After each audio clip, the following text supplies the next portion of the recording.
When we talk of Pakistan, वो तो ठीक है, वो तो हफ्ते का काम है.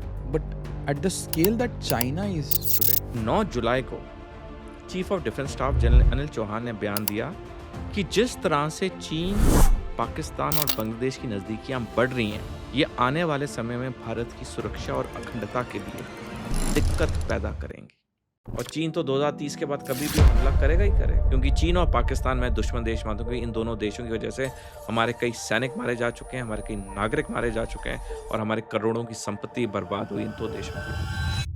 हम सारे जानते हैं कि 7 अक्टूबर 2023 को हमस ने इजराइल के ऊपर एक खूंखार हमला किया सुबह 6:30 बजे की. बहुत हमें से कम जानते उस दिन असल में हुआ क्या. सुबह 6:30 बजे से लेकर 6:50 तक 20 मिनट के लिए 7 अक्टूबर 2023 को इजरायली डिफेंस फोर्सेस का पूरा इलेक्ट्रोमैग्नेटिक स्पेक्ट्रम जैम कर दिया गया.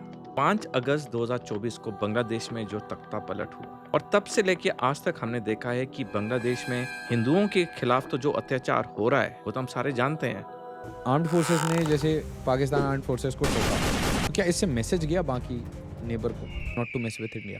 पहली बात तो पाकिस्तान भारत के लिए कोई सैनिक चुनौती है ही नहीं. हमने 1947 से लेकर आज तक 5 बारी पाकिस्तान को सैनिक मुठभेड़ में हराया है. अगले 100 साल में 10 और मुठभेड़ होंगी, पाकिस्तान को हम हरा देंगे 1 to 1. Lieutenant colonel JS Sodhi sir, thank you so much. आप इतनी दूर आए, आप इंडिया फर्स्ट के ऑडियंस के लिए. बारिश हो रही है सर दिल्ली में, it's difficult to travel. Thank you so much sir for coming. जय हिंद आशीष जी. ये मेरा सौभाग्य है कि मैं आपके चैनल पर हूँ. मैं आपका हार्दिक धन्यवाद करना चाहूँगा कि इतने बड़े पॉडकास्ट ने मेरे को काबिल समझा कि मेरा इंटरव्यू लें. तो मैं दिल तहे से आपको बहुत शुक्रगुजार हूँ. Humbled sir, humbled sir. Recent times में I heard one of your podcast and it was engrossing कि मैं उसको सुनता रह गया. One thing that I complimented is that voice. आपसे बोल रहा था ना कि others train for base. हमारे इंडस्ट्री में आपको बताना चाहता हूँ, हम ना बहुत देर ट्रेनिंग करते हैं, ये भारी आवाज निकालो एंड ऑल दैट. और आर्म्ड फोर्सेस की जो भी any interaction I had, your voice was phenomenal. आप आए, you said hello. Sir, voice is nice. How it happens? Ashish ji देखिए, हम जब आर्मी में होते हैं सर सिर्फ आशीष. तो हमें सैनिकों को हम कमांड करते हैं, जूनियर ऑफिसर्स को कमांड करते हैं. और जब आप कमांड करते हैं तो अलग अलग सिचुएशन में कमांड करते हैं. चाहे आतंकवादियों से आप लड़ रहे हैं, काउंटर इंसर्जेंसी ऑपरेशन में हैं, अगर युद्ध का समय है तो युद्ध में कमांड करेंगे, अगर A2 सिविल अथॉरिटी से बाढ़ आ गई या कोई भूकंप आ गया उसमें आप कमांड करेंगे, और नॉर्मल पीस टाइम पे तो आपका कमांड है ही है. तो जब आप अलग अलग सिचुएशन में कमांड करते हैं तो आपको ऐसी आवाज़ अपने आप आ जाती है, क्योंकि कई बार ऐसी सिचुएशन होती है जहाँ पे आपको एक बड़े डिफरेंट टोन में एक कमांड देनी पड़ती है, क्योंकि उसका कोई ना कोई मकसद होता है. और कई बार वो लाइफ सेविंग होता है, कई बार वो it can result in death अगर एक्शन ना लिया गया हो टाइम पे. So by virtue of being in the army, by virtue of commanding men at various levels and interacting with people across the board, तो ये अपने आप आई थिंक इनबिल्ट हो जाता है. ये तो मतलब हालांकि कई लोगों ने अप्रिशिएट किया है मेरी आवाज़ को, लेकिन अगर मैं पीछे मुड़ के देखूं, ऐसा कोई मैंने कभी एफर्ट नहीं किया कि मैं आवाज़ में ऐसा कोई एक मॉड्यूलेशन लाऊं या ये करूं. ये अपने आप ट्रेनिंग में इनग्रेन हो जाता है, या अपने आप सर्विस में इनग्रेन हो जाता है. तो ये जो आउटपुट है, it is a result of a long service, मैं कहूँगा. ठीक है sir. But I would request you to talk about China. हुआ क्या है सर इन दिनों कि ट्रंप ने हमारे पे टैरिफ वगैरह डाला. We are trapped in this ongoing and we pivoted कि भाई चलिए SEO खेलते हैं, RIC खेलते हैं. But you have written in your book the 6 wars of China, and one of those wars is with India. और ये imminent है. This is not we talking, they have written this in their textbooks. जी. So क्या China को समझने में हम कोई गलती कर रहे हैं? शत्रुबोध, जनरल पांडे ने एक शब्द यूज किया था ड्यूरिंग ऑप सिंदूर, जब ऑप सिंदूर से पहले, तो क्या हमारा चाइना का शत्रुबोध थोड़ा वीक है या कंट्री में अवेयरनेस नहीं है? Please sir. आशीष जी, मैंने ये जो किताब लिखी है China's war cloud the great Chinese checkmate, ये पिछले साल रिलीज हुई। और इस किताब में मैंने बड़े आंकड़ों के साथ लिखा है कि जो चीन भारत पे युद्ध करेगा वो टू फ्रंट वॉर होगी। चीन पाकिस्तान मिलके भारत पे युद्ध करेंगे दोनों। और मैंने तब अपनी किताब में लिखा ही 2035 में होगा, और उसके मैंने काफ़ी रीजंस दिए क्यों 2035 में होगा। लेकिन जब मेरी किताब प्रकाशित हुई उसके बाद से लेके आज तक दो ऐसी चीज़ें हुई, दो महत्वपूर्ण घटनाएं घटी हैं जिसकी वजह से मैं अब, मेरा जो जगह जगह पे आंकलन है वो ये है कि अब 2030 के बाद कभी भी टू फ्रंट वॉर होगी भारत पे। पहला क्या हुआ है पिछले एक साल में जब से मेरी ये किताब प्रकाशित हुई है। 5 अगस्त 2024 को बांग्लादेश में जो तख्ता पलट हुआ, और तब से लेके आज तक हमने देखा है कि बांग्लादेश में हिंदुओं के खिलाफ तो जो अत्याचार हो रहा है वो तो हम सारे जानते हैं। लेकिन जिस तरह से बांग्लादेश चीन और पाकिस्तान के साथ मिल रहा है, ये बहुत बड़ा चिंता का विषय हमारे लिए। और 9 जुलाई को chief of defence staff general Anil Chauhan ने बयान दिया कि जिस तरह से चीन, पाकिस्तान और बांग्लादेश की नज़दीकियां बढ़ रही हैं, ये आने वाले समय में भारत की सुरक्षा और अखंडता के लिए दिक्कत पैदा करेंगी। 4 अगस्त को लेफ्टिनेंट जनरल चौधरी, जो कि पाकिस्तानी सेना के डीजी ISPR हैं, उन्होंने बयान दिया, we'll start from the east, यानी कि हम पूर्व से शुरू करेंगे। ये एक वेल्ड थ्रेट था कि अगला युद्ध जो पाकिस्तान भारत पे करेगा वो बांग्लादेश से शुरू करेगा। तो और एक और चीज़ क्या हुई है, एक तो ये बांग्लादेश में तख्ता पलट हुआ पिछले एक साल में जब से मेरी किताब प्रकाशित हुई। इस साल 19 जुलाई को चीन ने मेडॉक डैम का निर्माण करना शुरू कर दिया, जो कि अरुणाचल बॉर्डर से महज 30 किलोमीटर की दूरी पे है। मेडॉक डैम, और ये दुनिया का सबसे बड़ा डैम होगा जब इसका निर्माण 2030 में खत्म होगा। और जुलाई में ही पेमा खंडू, जो कि अरुणाचल प्रदेश के मुख्यमंत्री हैं, उन्होंने कहा कि चीन पानी का बम इस्तेमाल करेगा भारत पे। अब ये मेडॉक डैम 2030 में कंप्लीट होगा बन के।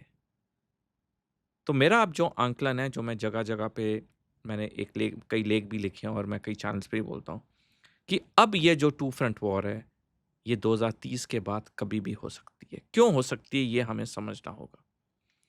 देखिए, 1991 में जब गल्फ वॉर हुई तो एक 42 देशों की कोलिशन फोर्स को अमेरिका ने हेड किया, और उन्होंने महज 42 दिन के अंदर इराक पे पूरा कब्जा कर लिया। वो युद्ध पहला मॉडर्न युद्ध था जिसमें कंप्यूटर्स का इस्तेमाल किया गया। कंप्यूटर कैसे उस युद्ध में इस्तेमाल किया गया कि कंप्यूटर्स का इस्तेमाल करके रोज़ 1000 से ज़्यादा लड़ाकू विमानों की सौटियाँ का पूरा एक टेबल निकाला जाता था। और क्योंकि 42 देशों की सेनाएं, वायु सेनाएं उस युद्ध में हिस्सा ले रही थी, तो कंप्यूटर की मदद से पूरा जो टेबल था अगले दिन एयर ऑपरेशंस का वो जारी होता था, और ये जो लड़ाकू विमान थे 42 देशों के, ये हमला करते थे इराक पे। अब जब अमेरिका को भारी सफलता मिली गल्फ वॉर में, जिसे ऑपरेशन डेजर्ट स्टॉर्म के नाम से जाना जाता है, तो अमेरिका के सेना मुख्यालय पेंटागन में लोगों ने बैठ के एक नई सैनिक डॉक्ट्रिन या मिलिट्री डॉक्ट्रिन के बारे में लिखना शुरू किया। 2001 में अमेरिका ने नई मिलिट्री डॉक्ट्रिन निकाली जिसे कहते हैं फुल स्पेक्ट्रम ऑपरेशंस डॉक्ट्रिन। इससे पहले क्या था कि जो डॉक्ट्रिन, मिलिट्री डॉक्ट्रिन दुनिया में थी, और जो अधिकतर सेनाएं, एक को छोड़ के बाकी सेनाएं, जिसका मैं थोड़ी देर में बताऊंगा, पूरी दुनिया के देश की सेनाएं 1982 के एयर लैंड बैटल डॉक्ट्रिन का इस्तेमाल करती हैं अपनी सेना की स्ट्रैटेजी बनाने के लिए। और ये डॉक्ट्रिन क्या है, एयर लैंड बैटल डॉक्ट्रिन, कि ज़मीनी फोर्सेस हमला करेंगी और उनकी मदद के लिए वायुसेना और नौसेना अपना सहयोग देंगी। लेकिन 2001 में जो डॉक्ट्रिन निकाली गई अमेरिका में, वो थी फुल स्पेक्ट्रम ऑपरेशन डॉक्ट्रिन, जिसमें कहा गया कि आने वाले जो आधुनिक युद्ध होंगे वो 6 डोमेन में लड़े जाएंगे: ज़मीन, समुंदर, जल, ये तो हम 3 जानते हैं, और 3 नए इसमें ऐड हुए: साइबर, इलेक्ट्रोमैग्नेटिक स्पेक्ट्रम और स्पेस। और चीन ने जब ये मेडॉक डैम बनाना शुरू किया और ये जब मेडॉक डैम 2030 में ख़त्म होगा, तो इसमें 7वां डोमेन ऑफ वॉर आ जाएगा, वो है पानी, वाटर। यानी कि आने वाले समय में चीन जब पाकिस्तान के साथ मिलकर भारत पे टू फ्रंट वॉर करेगा, जो 2030 के बाद कभी भी होगा, वो 7 डोमेन में होगा: ज़मीन, समुंदर, वायु, साइबर, इलेक्ट्रोमैग्नेटिक स्पेक्ट्रम, स्पेस और पानी। अब मैं दर्शकों को 2 मिनट चाहूँगा बताने के लिए कि ये नए डोमेन्स क्या हैं, साइबर क्या है, इलेक्ट्रोमैग्नेटिक स्पेक्ट्रम क्या है। लैंड सी एयर के बारे में हम सारे जानते हैं, थल सेना, वायुसेना, नौसेना, हम सारे जानते हैं। साइबर वॉरफेयर है कि किसी देश के पूरे कंप्यूटर सिस्टम को कोलैप्स कर दिया जाएगा, जैसे आपका बैंकिंग सिस्टम है। जैसे अचानक आप देखेंगे कि एयरलाइंस की टिकट्स बुक होनी पॉसिबल नहीं होंगी, जो एटीसी का पूरा कम्युनिकेशन है वो पूरा कोलैप्स हो जाएगा। ये है साइबर। आपकी जो इलेक्ट्रिसिटी ग्रिड है वो पूरी फेल हो जाएगी, क्योंकि उस पे कंप्यूटर के वायरस अटैक करेंगे, पूरा इलेक्ट्रिसिटी ग्रिड कोलैप्स हो जाएगा। इलेक्ट्रोमैग्नेटिक स्पेक्ट्रम वॉरफेयर क्या है? हम सारे जानते हैं कि 7 अक्टूबर 2023 को हमास ने इज़राइल के ऊपर एक खूंखार हमला किया, सुबह 6:30 बजे किया। लेकिन हम बहुत हमें से कम जानते हैं उस दिन असल में हुआ क्या।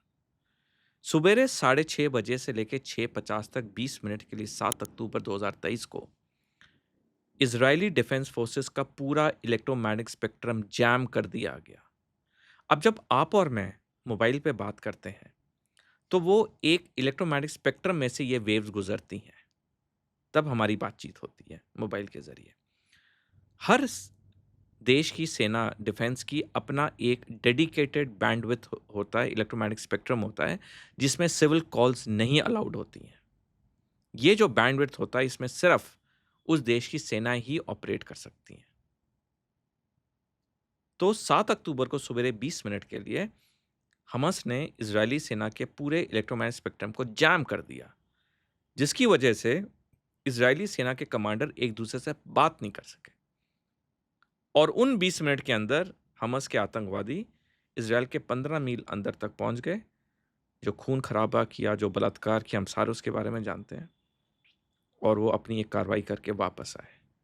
जब तक इजरायली सेना के कम्युनिकेशन रिस्टोर हुए तब तक बहुत देरी हो चुकी थी। तो ये होता है इलेक्ट्रोमैग्नेटिक स्पेक्ट्रम। स्पेस यानी कि अंतरिक्ष। अब देखिए, जो हमारा अधिकतर संचार है, कम्युनिकेशन है, Yes.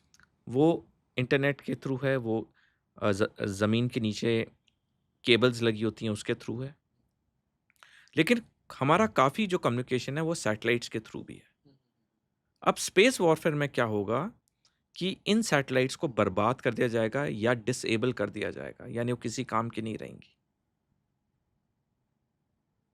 और 7वां डोमेन जो मैंने बताया, पानी, जब ये डैम खत्म हो जाएगा बनना 2030 में, उसके बाद चीन जब भी चाहेगा डैम में से पानी रिलीज करेगा और 24-48 घंटे के अंदर आपके अरुणाचल प्रदेश का एक बड़ा हिस्सा पानी के नीचे आ जाएगा।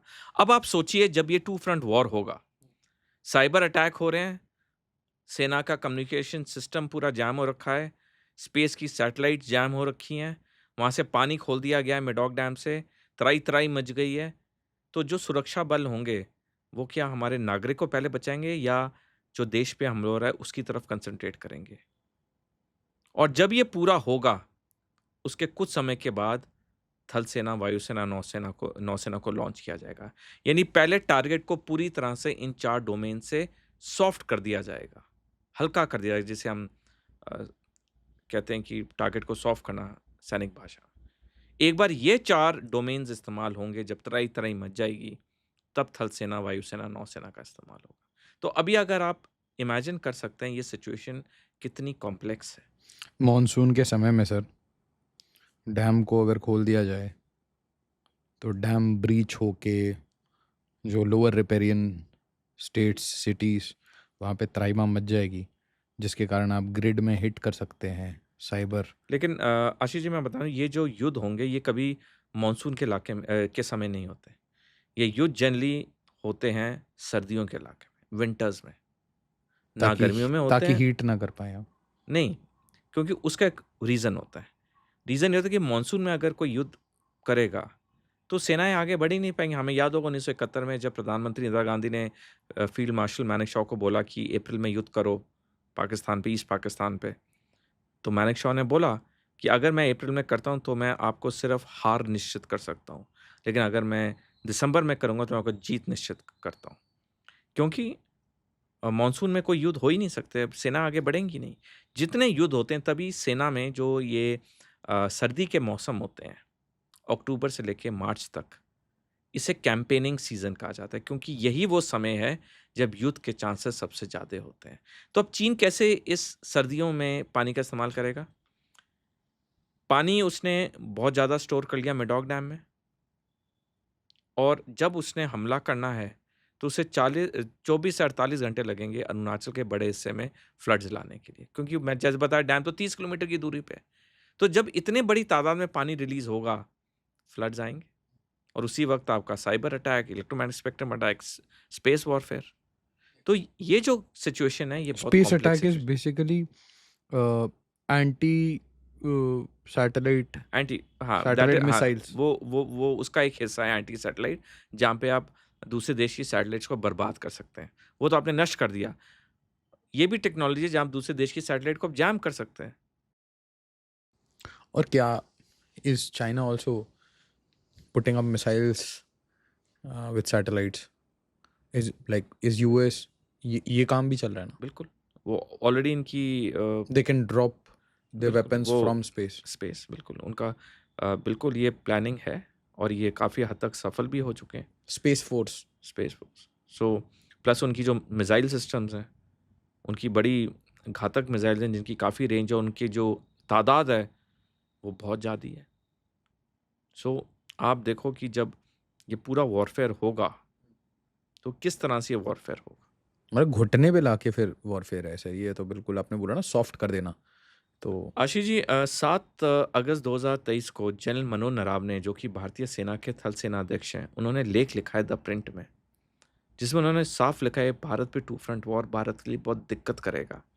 एक पूर्व सेना अध्यक्ष जो महज कुछ साल पहले रिटायर हुए हैं, वो अगर ऐसा लेख लिख रहे हैं तो उनकी बातों में कितना दम है, हम उसका अनुमान लगा सकते हैं।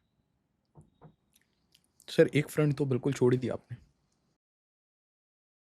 Internal front. बिल्कुल, देखिए if I am activating 7 fronts, और मैं तो ये कह रहा हूँ कि sir not to activate air force, navy, army, ये सब अभी पीछे रख के, ऐसे आपने बोला water, cyber, electromagnetic spectrum, space, land sea air. Land sea air को पॉज करिए, activate the internal and then use rocket force, drones and missiles, that's देखिए इट। ये ना थोड़ा फ़र्क है, ये जो हैं ये डोमेन्स ऑफ वॉर मैंने बताई हैं। लेकिन जो फ्रंट की बात करें, फ्रंट और डोमेन में फ़र्क होता है। डोमेन का मतलब होता है किस तरीके से आप युद्ध करेंगे। जो फ्रंट होता है या मोर्चा होता है, मतलब आप किसको आप फेस कर रहे हैं, कौन आपका दुश्मन है। अब जब हम कहते हैं टू फ्रंट वॉर या 2.5 फ्रंट वॉर, उसका मतलब होता है कि चीन पाकिस्तान मिलके हम पे हमला करेंगे, और उसी वक्त जो हमारे अंदरूनी वीकनेसेस। वीकनेसेस हैं, या जो अंदरूनी कुछ लोग हैं जो देश को अंदर से खोखला करना चाहते हैं, उसे 2.5 फ्रंट कहते हैं। तो फ्रंट में और डोमेन में थोड़ा फ़र्क है सैनिक भाषा के हिसाब से। तो आपने सही कहा, ये जो 0.5 फ्रंट वाली बात होती है, ये बिल्कुल एक चीज़ है। Let's call this internal chaos। अब आप इंटरनल क्योस बोल लीजिए, आप इंटरनल डिस्टर्बेंस कर लीजिए, आप 0.5 फ्रंट कह लीजिए। हकीकत ये आशीष जी देखिए, 1947 से लेके आज तक हर पॉलिटिकल पार्टी ने लोगों को बांटा है, क्योंकि हर पॉलिटिकल पार्टी के लिए एक ही मकसद है, इलेक्शन जीतना। मैं मानता हूं इलेक्शन जीतना उनकी प्राथमिकता है, जैसे हर इंसान सफल होना चाहता है, कोई गलत बात नहीं है। बट उस तरीके से इलेक्शन जीतना जहां आप लोगों को बांट रहे हैं, और ये चीज़ 1947 से लेकर आज तक हो रही है। अगर आप लोगों को बांट रहे हैं उनके भाषा पे, उनके मज़हब पे, उनके खान पान पे, तो रिफ्ट तो ऑलरेडी शुरू हो रही है। और ये रिफ्ट आज की नहीं है, रिफ्ट तो बहुत बहुत पहले की है। तो बहुत ज़रूरी है कि जितनी पॉलिटिकल पार्टीज़ हैं हमारी, उन्हें कहीं ना कहीं कभी ना कभी किसी चुनाव में हार के लिए तैयार होना चाहिए, पर उन्हें जीत भारत को वीक करके, भारत को कमज़ोर करके जीत नहीं लेनी चाहिए। मैं भी सफल होना चाहता हूँ, आप भी सफल होना चाहते हैं, लेकिन मैं अपने बेसिक असूलों पे, जो मेरे घर को कमज़ोर करे, जो मेरे ख़ानदान को गलत नाम दे, मैं उस पे कभी कॉम्प्रोमाइज़ नहीं करूँगा। मैं 4 रोटी कम खा लूँगा, मैं उस पे कॉम्प्रोमाइज़ नहीं करूँगा। यही चीज़ हमें पॉलिटिकल पार्टीज़ को करनी चाहिए। अगर कोई गलती कर रहा है, उसे कड़ी से कड़ी सज़ा दो। लेकिन अगर हर बात पे लोगों को बाँटोगे, जो कि होता आ रहा है, मैंने खुद एज़ अ चाइल्ड देखा है 1980 के दशक में। तो ये जो चीज़ें होती हैं, ये देश को अंदर से अंदरूनी तौर पे कमज़ोर करती हैं। कुछ समय के लिए चुनावी फ़ायदा हो जाता है, कुछ समय के लिए कुछ इलेक्शन जीते जाते हैं, लेकिन वो जो दरारें पड़नी शुरू हो जाती हैं, कभी मिटती नहीं हैं, और ये दरारें जितनी गहरी होंगी, देश उतना कमज़ोर होगा। हकीकत ये है कि हमारा देश 140 करोड़ नागरिकों का है। किसी भी प्रांत का हो, कोई भी भाषा बोलता हो, कोई भी जलपान करता हो, है तो वो भारतीय नागरिक। अगर किसी ने गलती की है, जैसे मैंने बताया, हमारे बहुत कड़े कानून हैं, उस पे कठिन से कठोर सज़ा करी है। लेकिन लोगों को बाँटिए मत। तो ये जो 0.5 फ्रंट है, ये हमारे लिए बहुत क्रिटिकल है, क्योंकि अगर हम सारे लोगों को इकट्ठा नहीं रखेंगे, कुछ ना कुछ एलिमेंट्स हैं जो हमारे लिए दिक्कत करेंगे, और ये दिक्कत आने वाले समय में हमारे लिए बहुत भारी पड़ सकती है। क्योंकि सर जब ऑप सिंदूर चल रहा था, तब मैं देख रहा था बहुत सारे स्लीपर सेल और स्पाई पकड़े जा रहे थे। कारगिल के टाइम में भी ऐसे हुआ था। कारगिल रिव्यू कमेटी ने भी इसके ऊपर बात की है कि सडनली इनका नेटवर्क एक्टिवेट होता है, इंटरनल डिस्टर्बेंस, क्योस, राइटिंग, ऐसे सिचुएशन क्रिएट करने की कोशिश होती है। मे बी कहीं सीरियल ब्लास्ट कर लें ये लोग, क्योंकि स्लीपर है ना, you never know what they are. बिल्कुल, क्या क्या वो करें, कुछ नहीं पता। तो उसके अलावा ये आपने जो डोमेन्स खोल दिए, these are already emerging domains. ये एस्टैब्लिश्ड डोमेन्स हैं, ये इमर्जिंग ही एस्टैब्लिश्ड डोमेन्स हैं ये। So what are the emerging ones? इसके अलावा द नेक्स्ट। नहीं, यही है जो आधुनिक लड़ाइयाँ अभी चीन हो या कोई भी हो, वो इन डोमेन में लड़ेगा। हमने ऑपरेशन सिंदूर में देखा, हमें इसकी एक छोटा ट्रेलर या झलक मिली। हमने साइबर वॉरफेयर किया, हमने इलेक्ट्रोमैग्नेटिक स्पेक्ट्रम किया, हमने स्पेस से हमने लिंकेजेस ली। तो ये एक छोटा मैं ट्रेलर था। इसको थोड़ा विस्तार से बताइए।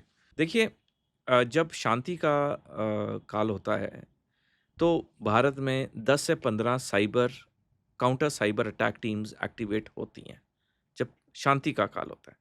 लेकिन ऑपरेशन सिंदूर के 88 घंटों में जो ऑपरेशन सिंदूर चला, भारत में 80 एंटी साइबर टीम्स काम करी थी दिन रात, क्योंकि हम पे 28 लाख से ज़्यादा साइबर हमले हुए उन 88 घंटों में। पाकिस्तान से आए, यहाँ से चीन से आए, मलेशिया से आए। तो एक तो ये साइबर हो गया। इलेक्ट्रोमैग्नेटिक स्पेक्ट्रम तो हम जानते हैं कि हमेशा कोशिश होती है कि दुश्मन के कम्युनिकेशंस को सप्रेस किया जाए या बंद किया जाए। स्पेस से तो पूरी इन्फॉर्मेशन, जैसे हमारे रियल टाइम जो मिल रहा हाँ, था। जो जैसे deputy chief army staff general Rahul Singh ने बोला कि सिंदूर के वक्त चीन भारतीय सेना की मिनट टू मिनट जानकारी पाकिस्तानी सेना को दे रहा था। साइबर चल रहा है, वाटर तो हमने शुरू कर दिया, इंडस वाला। मतलब आपने बोला ना इसको फुल स्पेक्ट्रम में इस ऑप सिंदूर में देखते हैं। नहीं, यहाँ मैं थोड़ा करेक्शन करना चाहूँगा। जब मैंने वाटर बोला तो मैंने चाइना के रेफरेंस में मेडॉक डैम बोला। लेकिन ये जो इंडस वाटर ट्रीटी की बात जो हमने रद्द की 23 अप्रैल को, ये पहलगाम आतंकवादी हमले के 1 दिन के बाद, हमने जो इंडस वाटर ट्रीटी रद्द की, हमने मिलिट्री एम से नहीं की। क्योंकि हमारे प्रधानमंत्री ने कुछ साल पहले ही बोला था कि पानी और आतंकवाद इकट्ठे नहीं बह सकता है, खून और पानी इकट्ठे नहीं बह सकता है। सो दिस तो इज नॉट वेपनाइजेशन नहीं, ऑफ नहीं, नहीं, वाटर। हमने नहीं वेपनाइज़ किया। बट चाइना जो मेडॉक डैम बनाएगा, उसके बाद ज़रूर वेपनाइज़ करेगा, जिसका मैंने बताया बयान पेमा खंडू जी ने भी दिया। वाटर हो गया, साइबर यू सेड पैरेलल चल रहा था। इलेक्ट्रोमैग्नेटिक स्पेक्ट्रम पे कैसे हुआ, मतलब ऑप सिंदूर में ऐसा? देखिए, सारी डिटेल्स तो अभी बाहर नहीं आई हैं, लेकिन डेफ़िनेटली हमेशा जब भी ये मतलब ऐसे इन जनरल क्या होता है हाँ, बस? जैसे ऐसे युद्ध होते हैं अ, जो हमारे सिग्नल्स के लोग होते हैं, चाहे हमारे साइड के हों या उनके, क्योंकि आर्मी में एक रेजिमेंट होती है, कोर ऑफ सिग्नल्स, जिनका पूरा स्पेशलाइजेशन संचार में होता है। तो डेफिनेटली कोशिश होती है कि दुश्मन के जो कम्युनिकेशन है उसको डिस्टर्ब किया जाए, उनकी साइड से भी होता है। तो ये एक ऑनगोइंग प्रोसेस। ओके, तो disrupt each other so that they are not हाँ, ताकि वो देखिए, अगर आप युद्ध में एक-दूसरे से बात ही नहीं कर पा रहे हैं, हमें पता ही नहीं चलेगा। जैसे मैंने आपको हमास का एग्ज़ाम्पल दिया, और मैंने किताब में भी लिखा है कि ये जो हमास ने 20 मिनट पूरा जैम किया, ये हमास ने खुद नहीं किया, चीन ने पूरी मदद की, क्योंकि ये टेक्नोलॉजी सिर्फ़ चीन के पास है। हमास के तो आतंकवादी वो तो अनपढ़ से हैं, उनके पास तो इतनी टेक्नोलॉजी है ही नहीं। तो चीन ने ईरान, की, चाइना और रशिया साथ खेल रहे थे। ईरान ने भी नहीं की, चाइना। क्योंकि अगर हम मिडल ईस्ट को भी देखें, 2007 के बाद ये जितने संगठन हैं, हमास, हूती, हिजबुल्लाह, ये ताकतवर होने लग गए। क्योंकि चीन 2007 में दुनिया की तीसरी सबसे बड़ी अर्थव्यवस्था बना, 2010 में दूसरी सबसे बड़ी अर्थव्यवस्था बना, और उसके बाद उसने मिडल ईस्ट में इन संगठनों को जो समर्थन देना शुरू किया। आप देखिए, 1.5 साल से ज़्यादा, बल्कि 1 साल 10 महीने हो गए हैं, सॉरी 1 साल 11 महीने हो गए हैं, अगले महीने 7 अक्टूबर को 2 साल हो जाएंगे हमास युद्ध के। युद्ध खत्म ही नहीं हो रहा, और यही वही इजरायली सेना है जिसने 1948 में, 7 1956 वॉर में, में सब। 1957 में और 1973 के यूम किपुर वॉर में 6, 7, 8 देशों को इकट्ठे हराया। 6 डे वॉर, 7 डे वॉर, वैसे अलग लोग हैं। और अभी आप एक हमास को नहीं हरा पा रही हो, वो भी छोटे से इलाके में 356 स्क्वायर किलोमीटर जो गाजा पट्टी है, वहाँ नहीं इजरायली सेना हरा पा रही है। समझ ही नहीं आ रहा कौन है हमास, और उसके बाद जेनोसाइड के एलिगेशन लगते हैं अलग। Got it sir. And space में real time collaboration, air, navy, army, okay, got it. And internal front activated, lot of fronts to cover. Lot of France, exactly. And सबसे बड़ी बात यह है, when we talk of Pakistan, वो तो ठीक है, वो तो हफ्ते का काम है, but at the scale that China is today, can you sir, because for us students हमें पता ही नहीं है कि चाइना यहाँ तक कैसे पहुंचा। सो देखिए, काइंड ऑफ रिफ्रेशर कोर्स की how China became what it is, and it's a hidden force, बहुत चुप के काम करता है। It is ready for war at all times, rocket force बना रखी है, पता नहीं क्या क्या करते हैं ये लोग। मेरे को आपका जवाब देने के 5-7 मिनट चाहिए होंगे, सर क्योंकि सर हालांकि प्लीज ये टॉपिक तो बहुत बड़ा है, लेकिन मैं ज़्यादा लंबा नहीं खींचूंगा। सर, देखिए, मुझे लॉन्ग आंसर ही चाहिए, 19 प्लीज टेक। 1949 में जब चीन का गृह युद्ध खत्म हुआ जी। और कम्युनिस्ट सरकार वहाँ पे आई सत्ता में, अगले साल 1950 में तीनों देशों में, पाकिस्तान, चीन और भारत को अगर हम लें, क्योंकि तब 1 साल हुआ था चीन को कम्युनिस्ट वॉर से, सिविल वॉर से उभरे, और 3 साल हुए थे भारत की आज़ादी और पाकिस्तान को नए देश के रूप में उभरे। 1950 की बात कर रहा हूँ। 1950 में आपको हैरानी होगी जान के, तीनों देशों में पाकिस्तान की अर्थव्यवस्था सबसे अच्छी थी। उनकी पर कैपिटा जीडीपी 83.3 अमरीकी डॉलर थी। भारत की नंबर 2 पोजीशन पे थी, थोड़ी कम, 82.2 अमरीकी डॉलर थी, और चीन की बिल्कुल ही नीचे थी, 63 अमरीकी डॉलर थी, 63। My goodness. और उसके बाद क्या हुआ कि आज चीन कहाँ पर है हम सारे जानते हैं। पाकिस्तान तो कंगाली की तरफ बढ़ चला है, और भारत की पर कैपिटा जीडीपी $2,800 करीब है, जबकि चीन की $13,500 है। देखिए, चीन में क्या हुआ जब इनका गृह युद्ध खत्म हुआ। चीन के जो पहले पैरामाउंट लीडर थे, पहले राष्ट्रपति को पैरामाउंट लीडर कहते थे, वो थे माओ जेडोंग।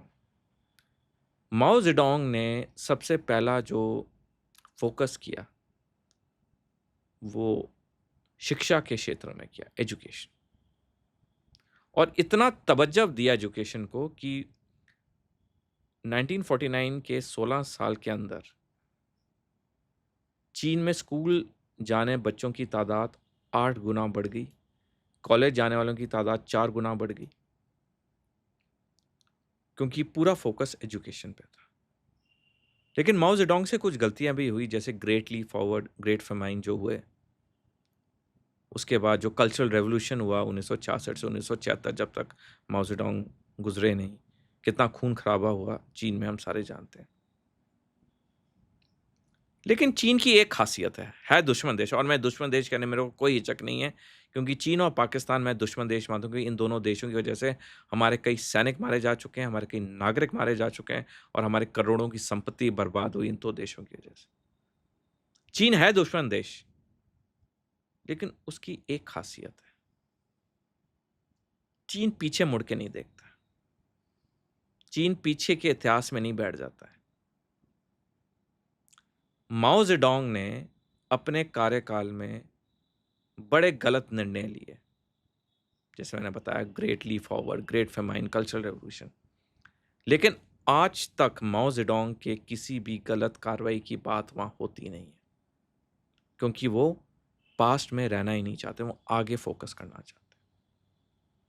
आज से शताब्दियों पहले चंगेज खान, जो कि एक मंगोलियन शासक थे, उन्होंने चीन पे हमला किया, और कहते हैं कि चंगेज खान ने औरंगजेब के बनस्पत 10 गुना अत्याचार किया चीनी नागरिकों पे, लेकिन चीन में कभी चंगेज खान की बात नहीं होती है। वो कहते हैं वो एक समय था, निकल गया, हमें सबक लेनी चाहिए कि ऐसा समय दोबारा नहीं आना चाहिए बस। लेकिन वो चंगेज खान की वहाँ बात नहीं करते हैं, क्योंकि आशीष जी, आप अगर अपनी निजी ज़िंदगी में देखें, अगर आप एक सड़क पे चल रहे हैं, आप तीव्र गति के साथ सड़क पे चलना चाहते हैं, बिल्कुल बिल्कुल। तो आपके पास 2 ऑप्शन हैं, या आप सामने देख के चलिए या पीछे मुड़ के देख के चलिए। अगर आप पीछे मुड़ के देख के चलेंगे, आपकी गति बहुत धीमी होगी। आप आगे देख के चलिए, आपकी गति कितनी तीव्र होगी। यही हाल चीन का है। तो एक जो सबक चीन से लेना पड़ता है कि आगे देखिए, पीछे जो हुआ उससे सबक लीजिए कि वो चीज़ें दोबारा ना हो जो गलतियाँ हुई। लेकिन पास्ट में मत रहिए। प्रोक्रेस्टिनेट मत करिए जबरदस्ती का। तो एक तो चीन ने अपना सिविल वॉर के बाद एजुकेशन पे पूरा फोकस किया। उसके बाद जब माओ जेडोंग का देहांत हुआ और डेंग ज़ियाओपिंग चीन के अगले पैरामाउंट लीडर बने, डेंग ज़ियाओपिंग ने रियलाइज़ किया कि अगर चीन ने तरक्की करनी है, चीन ने अगर एक सैनिक ताकत बनना है, तो सबसे पहले चीन को आर्थिक प्रगति करनी होगी। और उसी वक्त चीन और अमेरिका के कूटनीतिक रिश्ते दोबारा स्थापित हुए। 21 फरवरी से 28 फरवरी, एक हफ्ते के लिए अमेरिकी राष्ट्रपति रिचर्ड निक्सन चीन की यात्रा पे गए, और 28 फरवरी को जब चीनी एयरपोर्ट से अमेरिका के लिए रवाना होने वाले थे, उन्होंने बयान दिया, ये एक हफ्ता, मेरा चीन में रहने का एक हफ्ता दुनिया बदल देगा। उनका आंकलन सही था, लेकिन दुनिया कैसे बदलेगी ये उन्हें पता नहीं था, क्योंकि जब अमेरिका ने चीन के साथ कूटनीतिक रिश्ते स्थापित किए और अमेरिकी बड़ी बड़ी कंपनियों ने चीन में उत्पादन को मूव किया, मैन्युफैक्चरिंग मूव की, क्योंकि चीन की लेबर सस्ती थी, चीन ने सर नीचे करके अपना मैन्युफैक्चरिंग तो बढ़ाया, लेकिन चीन ने अपनी टेक्नोलॉजी पे पूरा फोकस किया। और आज दुनिया में 64 क्रिटिकल टेक्नोलॉजीज़ हैं, 64 क्रिटिकल टेक्नोलॉजीज़ हैं, जिसमें चीन 57 में, 57 में नंबर 1 है, और बाकी 7 में अमेरिका नंबर 1 है। Supply chain boss. नहीं, टेक्नोलॉजी क्यों, इसका भी एक रीज़न देना चाहूँगा। चीन ने बहुत पहले रियलाइज़ किया कि अगर चीन ने अपनी टेक्नोलॉजी बनानी है, तो 2 चीज़ें बहुत ज़रूरी हैं। एक है डॉक्टरेट इन स्टेम। स्टेम होता है साइंस, टेक्नोलॉजी, इंजीनियरिंग, मैथमेटिक्स, उसमें पीएचडी, क्योंकि यही वो लोग होते हैं जो टेक्नोलॉजी डेवलप करते हैं, जो डॉक्टरेट करते हैं स्टेम में। और दूसरा, रिसर्च एंड डेवलपमेंट पे जितना पैसा खर्च होगा, उतनी टेक्नोलॉजी डेवलप होगी। अब आप आंकड़े लीजिए आशीष जी, 2019 के। 2019 के भारत के पब्लिक डोमेन में आखिरी आंकड़े भारत के। 2019 में चीन के पास 40,000 डॉक्टरेट थे स्टेम में। अमेरिका के पास 29,000 थे 2019 में। भारत के पास 700 थे, जिसमें से 70% ने भारत की नागरिकता त्याग दी और दूसरे देशों में जाके बस गए। और उसके बाद भारत के कोई ये आंकड़े पब्लिक डोमेन में नहीं है। और इस साल के अंत तक चीन 77,000 डॉक्टरेट इन स्टेम प्रोड्यूस करेगा, अमेरिका 40,000। तभी टेक्नोलॉजी पूरी इन्हीं 2 देशों के बीच में है। तो बहुत ज़रूरी हो जाता है, अगर हम कह रहे हैं कि हमने एक टेक्नोलॉजी एडवांस देश बना है, तो हमें टेक्नोलॉजी हमारी अपनी होनी चाहिए। अभी कुछ हफ्ते पहले द ट्रिब्यून में एक लेख छपा है, जिसमें लिखा है कि पिछले 15 साल में भारत ने $20 बिलियन के हथियार खरीदे, लेकिन हमें किसी भी देश ने कोई ढंग की टेक्नोलॉजी ट्रांसफ़र नहीं की। कैसे कोई देश टेक्नोलॉजी ट्रांसफ़र करेगा? वही तो उसका मेन स्टे है, वही तो उसका इक्के का पत्ता है। कैसे वो टेक्नोलॉजी कोई देश देगा? और अगर हम टेक्नोलॉजी बनाना चाहते हैं, तो हमें डॉक्टरेट इन स्टेम चाहिए। आप रिसर्च एंड डेवलपमेंट पे आइए। 2022 के आंकड़े हैं कि चीन का जो परसेंटेज ऑफ जीडीपी है, जो रिसर्च एंड डेवलपमेंट पे खर्च हुआ, चीन का 2% है, अमेरिका का 2.7% है और भारत का 0.7% है। और 2024 के आंकड़े हैं, भारत का घट के रिसर्च एंड डेवलपमेंट का बजट 0.7% से 0.64% हो गया है। चीन का बढ़ के 2 से 2.68 हो गया है। अमेरिका का बढ़ के 3.5% ऑफ जीडीपी हो गया है, और उनकी जीडीपी की तादाद तो हम जानते हैं कितने ट्रिलियन डॉलर्स की है। That's a very big number. तो आप देखिए कितना पैसा इन दोनों देशों में रिसर्च एंड डेवलपमेंट में इस्तेमाल किया जाता है। और मैं एक और चीज़ कहना चाहूँगा, हमारे देश में टैलेंट की कमी नहीं है, हमारे देश में मेहनती लोगों की कमी नहीं है। जो हमारे देश में कमी है, वो है दिशा की। जब तक हमारी ये दिशा ठीक नहीं होगी कि टेक्नोलॉजी हमारे लिए इम्पोर्टेंट है, हमारे डॉक्टरेट देश में रहने चाहिए और देश के लिए काम करना चाहिए, हम टेक्नोलॉजी दूसरे देशों से खरीदते रहेंगे। टॉप टैलेंट बाहर जा रहा है। पिछले 10 साल के आंकड़े हैं पब्लिक डोमेन में, और जो मैं बोलता हूँ, मैं हर चीज़ रिसर्च के बाद बोलता हूँ, और कोई भी गूगल सर्च करके मेरे आंकड़ों को चेक कर सकता है। मैंने किताब में भी जो को लिखा है, सारा रिसर्च करके लिखा है। अभी भी जो बोल रहा हूँ या किसी भी पॉडकास्ट इंटरव्यू बोलता हूँ, सब रिसर्च करके बोलता हूँ, अपने मन से एक चीज़ नहीं गढ़ित करता हूँ। पिछले 10 साल में 2014 से 2024 तक 12.5 लाख भारतीय नागरिकों ने अपनी नागरिकता त्यागी है। ऑफिशियल तौर पे, ये डंकी रूट वाले नहीं, ऑफिशियल तौर पे 12.5 लाख में से अधिकतर वो लोग हैं जो या अमीर हैं या पढ़े लिखे हैं।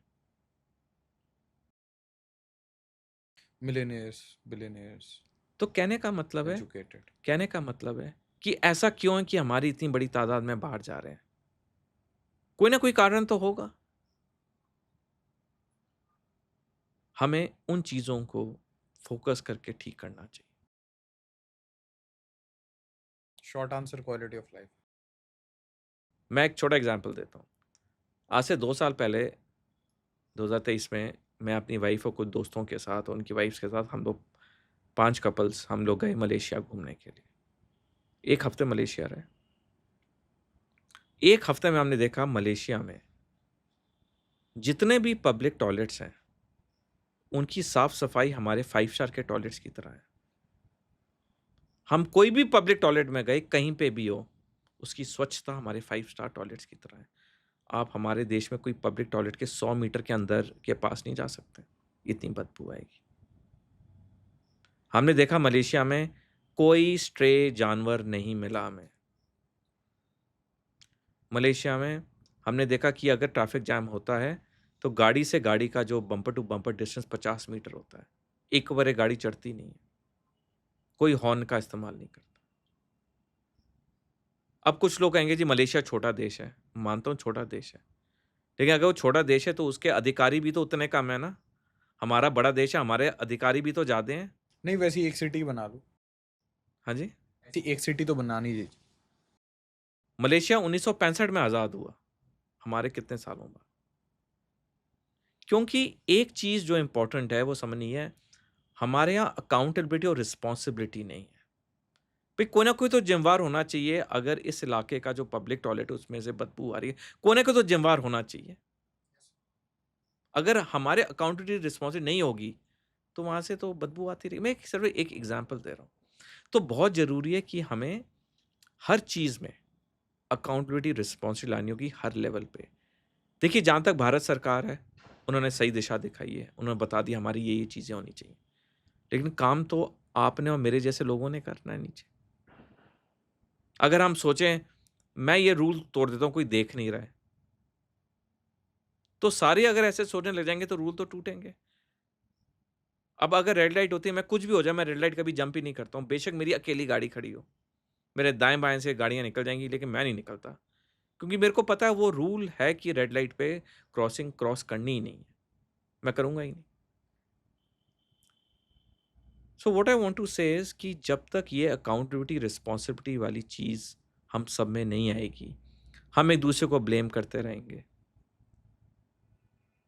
अब मैं बताना चाहूँगा दर्शकों को कि 1947 में जब पार्टीशन हुआ, तो मेरे दादाजी पाकिस्तान से माइग्रेट हुए भारत।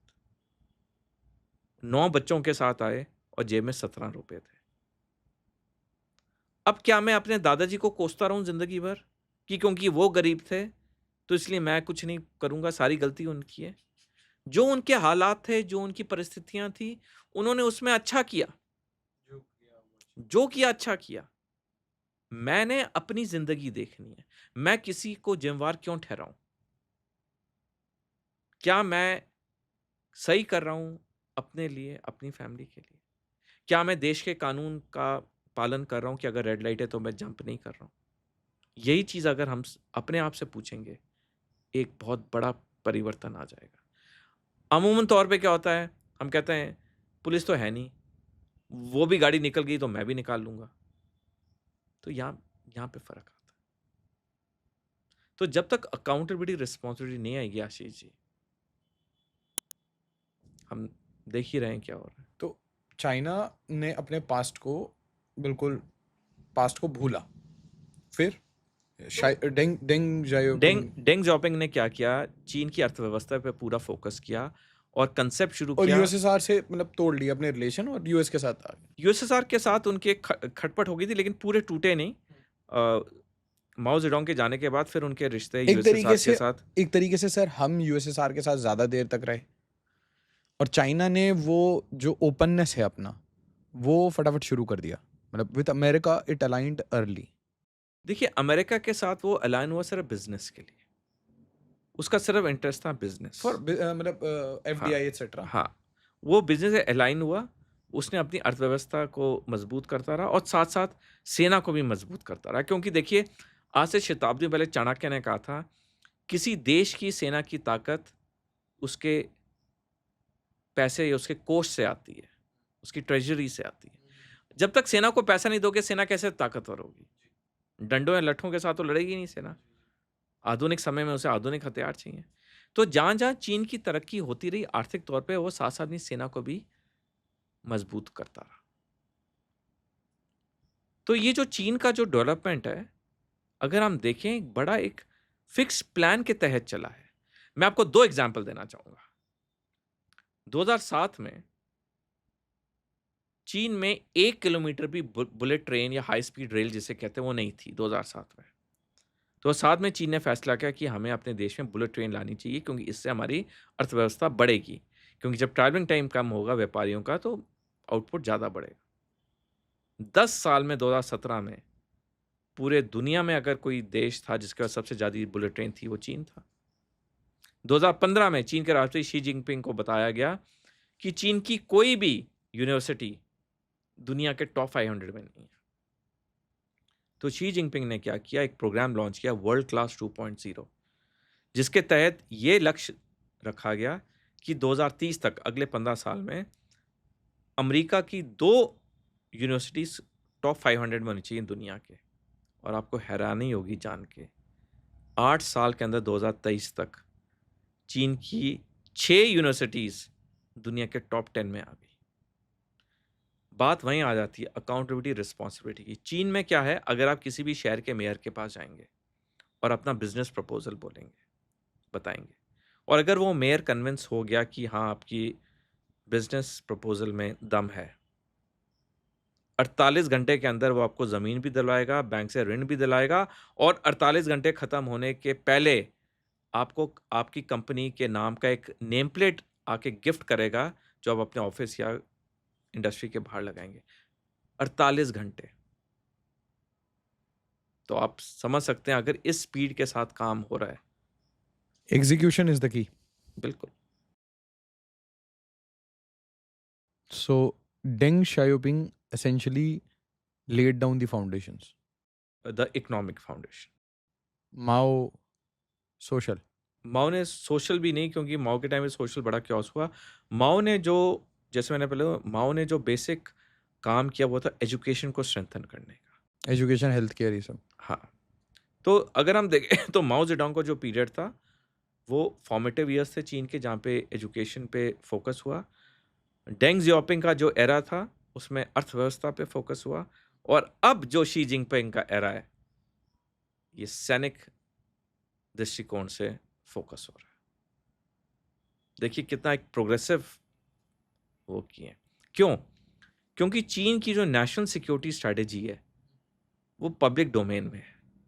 चीन के हर नागरिक को, चीन के हर कॉर्पोरेट सेक्टर को, चीन के हर सरकारी महकमे को पता है चीन के नेशनल एम्स क्या है, कि उनकी नेशनल सिक्योरिटी स्ट्रेटेजी सबको पता है। उनकी नेशनल सिक्योरिटी स्ट्रेटेजी बहुत क्लियर है कि उन्होंने आने वाले समय में ताइवान को अपने कब्जे में लेना है, उन्होंने यहाँ पे युद्ध करने हैं, उन्होंने अब अर्थव्यवस्था को इस लेवल पे लेके आना है, और वो उसकी तरफ काम करते हैं। If you compare the system of China and India, एक तो ये हो गया अकाउंटेबिलिटी, रिस्पॉन्सिबिलिटी, एग्जीक्यूशन की कमी। What else? क्योंकि जब भी चाइना की कोई तारीफ करता है तो एक ही रिप्लाई होता है कि वो डेमोक्रेसी थोड़ी ना है। देखिए, मैं आपकी बात से सहमत हूँ। उन्होंने किताब में लिखा है कि क्योंकि चीन में एक ही पॉलिटिकल पार्टी है तो वहाँ पे निर्णय लेने आसान होते हैं। लेकिन क्या ये कहने का मतलब है कि जितनी भी डेमोक्रेसीज हैं किसी ने तरक्की नहीं की? नहीं, बहुत स्लो तरक्की की। For example, to give you a counter only sir, जो बुलेट ट्रेन वाला है प्रोजेक्ट, वो तो उसके ऊपर डिस्कस करते रह गया अमेरिका, तो बनता ही नहीं है। एंड जिनसे इन्होंने रिवर्स इंजीनियर किया या सीखा, शिनकानसेन, वो इंडिया में एग्जीक्यूट कर रहा है, वो खुद अपने जापान में एग्जीक्यूट कर रहा है।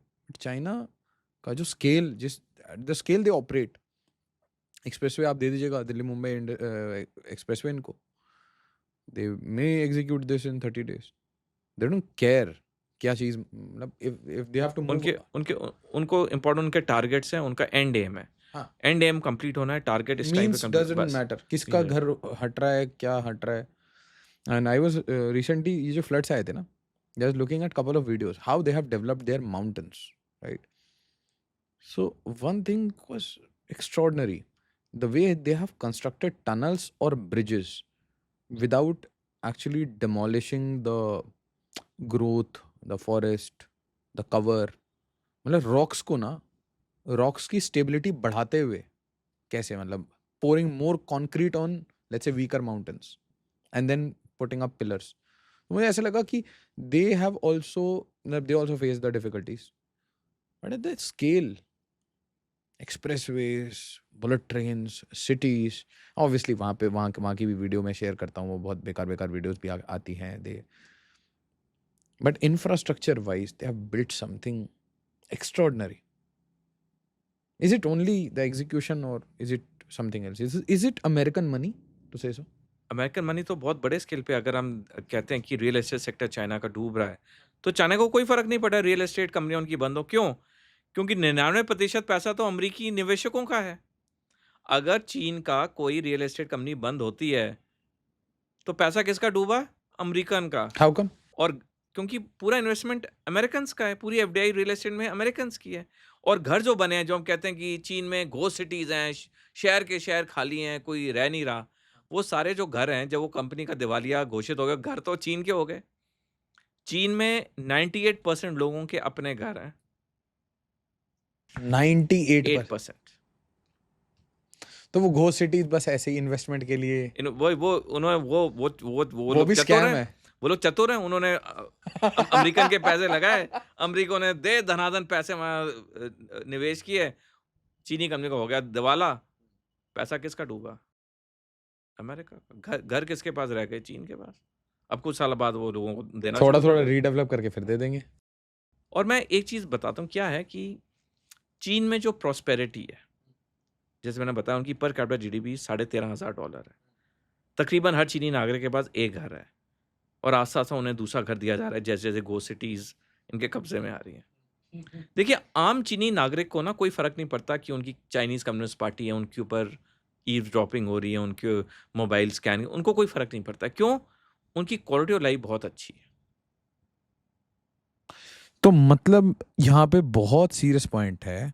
आपसे क्वेश्चन पूछता हूँ मैं. तो will Indians compromise on their privacy? क्योंकि हमारे सुप्रीम कोर्ट में जब ये आधार का चल रहा था पूरा केस, तो I happen to be there. मैं कोर्ट्स में हर दिन जाके सुनता था.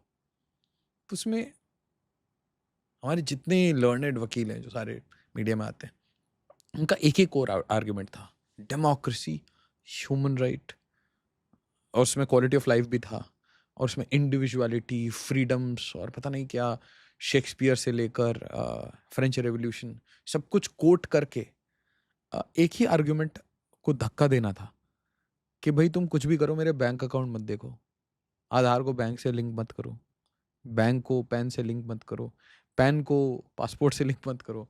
बॉटम लाइन वाज कि अगर ऐसा होगा तो ये एक ऑरवेलियन स्टेट बन जाएगा.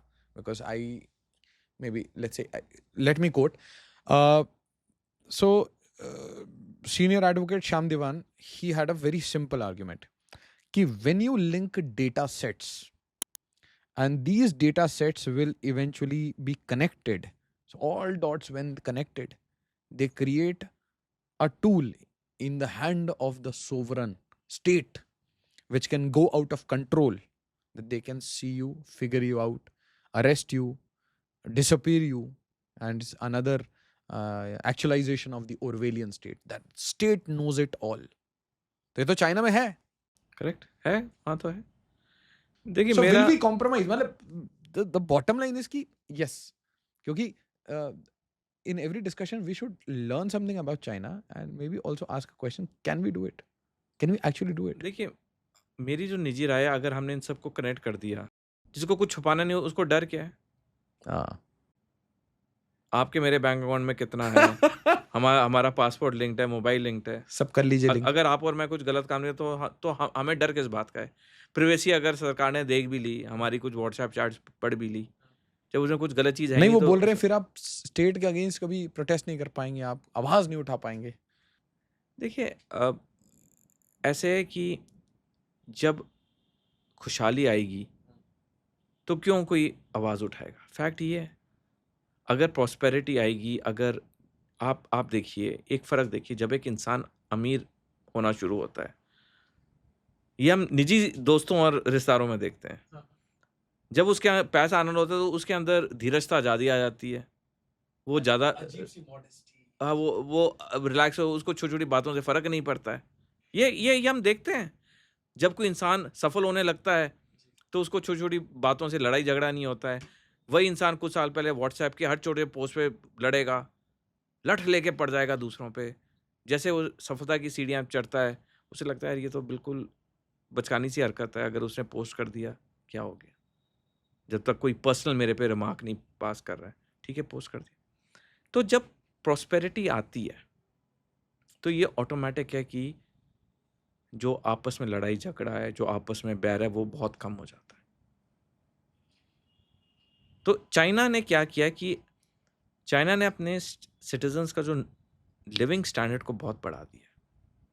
तो वहाँ छोटी-मोटी बातों का उनको फ़र्क पड़ता ही नहीं. कुछ लोग होते हैं, वो तो हर जगह ही होंगे, जो हर चीज़ पे गलतियाँ निकालना चाहते हैं. बट ओवरऑल अगर आप चाइना में देखें, जो हम मीडिया में, वेस्टर्न मीडिया में सुनते आते हैं कि शी जिनपिंग कुछ दिन के लिए गायब हो गया, तो अभी शी जिनपिंग की जगह को नया राष्ट्रपति है. वो देखिए ये सारा वेस्टर्न मीडिया का एक प्रोपेगेंडा, एक हाइप है. अगर आप थोड़ी इंडिपेंडेंट सोर्सो इन्फॉर्मेशन को फॉलो करेंगे, आपको रियल पिक्चर वहीं मिल जाती है. तो हमारे देश के अंदर तीव्र गति में तरक्की पॉसिबल है. जैसे मैंने पहले बताया, हमारे में ना टैलेंट की कमी है, ना मेहनत की कमी है. हमारे अपने लोग जब बाहर जाते हैं कैसे सफल होते हैं, कितने देशों के मंत्री बन जाते हैं. यहाँ तक पिछली जो अमेरिका की उपराष्ट्रपति थी, वो भारत मूल की थी. हमारे कितने लोग हैं जो बड़ी-बड़ी कंपनियों में, आईटी कंपनीज में सीईओज हैं. तो पर वो लोग क्यों गए हैं? ये भी चीज़ समझनी है. और आज भी क्यों जा रहे हैं? आज भी क्यों जा रहे हैं? इस क्वेश्चन का आंसर करना बहुत ज़रूरी है. सर कोई आंसर नहीं करना चाहता इसको. कोई नहीं करना चाहता. चलिए मैं क्यों? आपको एक ऑनेस्ट, अब तो मैं सिविलियंस की तरह आपको बताता हूँ कि इसका तो एक ही रिप्लाई है मेरे पास. जब आप आसपास देखे हो कि कोई भी पार्टी हो मिनिस्टर के बच्चे, कोई भी स्टेट गवर्नमेंट हो, कम्युनिस्ट हो, से left wing, right wing, any party, सबके बच्चे अमेरिका में। देखिए मैं एक चीज को बहुत ज्यादा डिग्रेडेशन मानता हूँ। मतलब अगर लाइफ में कभी डिग्रेड होना है तो आप पाकिस्तानी आर्म्ड फोर्सेस बन जाओ, क्योंकि ये जितनी आर्म्ड फोर्सेस हैं, इनके जितने बच्चे हैं, इनकी फैमिलियां हैं, ये बाहर रहती हैं सर। बट अगर आप ये सेम सेम पैटर्न अपनी कंट्री के टॉप ब्यूरोक्रेट्स में और अपर मिडिल क्लास में और मिनिस्टर्स में और एमपीज, एमएलएज, एमएलसीज, इनमें अगर ये पैटर्न आपको दिख गया कि यार जूडो कराटे भी कर रहे हैं तो यूके में कर रहे हैं, म्यूजिक की ट्रेनिंग फ्रांस में कर रहे हैं, तो this tells me two very important things. Uh, they are not investing in the future of India themselves. आपने बोला ना अमेरिका का पैसा लगवा दिया, तो ये किसी और का पैसा लगवा के गोलमोल कर देंगे, बट अपना पैसा ये कहीं बाहर सेफ रख रहे हैं, बिकॉज पैसा और बच्चे पास रखते हो आप। I can now see because I have become a father, तो मुझे समझ आता है you want your ward to be safe, correct. तो they are investing not in the future of India unfortunately. And secondly, just think about it. Any public servant, can they send their uh, older son to UK for journalism and daughter to France for music studies on public money? क्या इतनी पगार होती है कि हम ये कर सकते हैं? Answer is no. वो छोड़िए, मैं आपको लास्ट बात बोलूंगा, इसके बाद I will not say anything. So we in Delhi, there's a market called Khan Market. It's very abused. It's very abused. Khan Market, Khan Market. ये Khan Market gang and all that. Point is कि Khan Market, you go anytime you will find वही top लोगों के बच्चे बैठे हैं, hang out कर रहे हैं। आपको उनको आइडेंटिफाई नहीं करना होगा। आपको कैसे पता चलेगा? आप उनका बस इंस्टाग्राम प्रोफाइल देखिए, they will check out of the box Khan market, some cafe Khan market. So if people, आपने चाइना का एग्जांपल दिया तो इसलिए मैंने आपको ये बोला कि if they are investing in UK, US, के पैसे बाहर हैं, तो मतलब how will we correct our system? ये एक कमी है सर हमारे में। Yes sir, please. And this is my pessimism, I am so sorry. No but you know मैं कभी पेसिमिज्म नहीं मानता, बिकॉज ये रियलिटी है।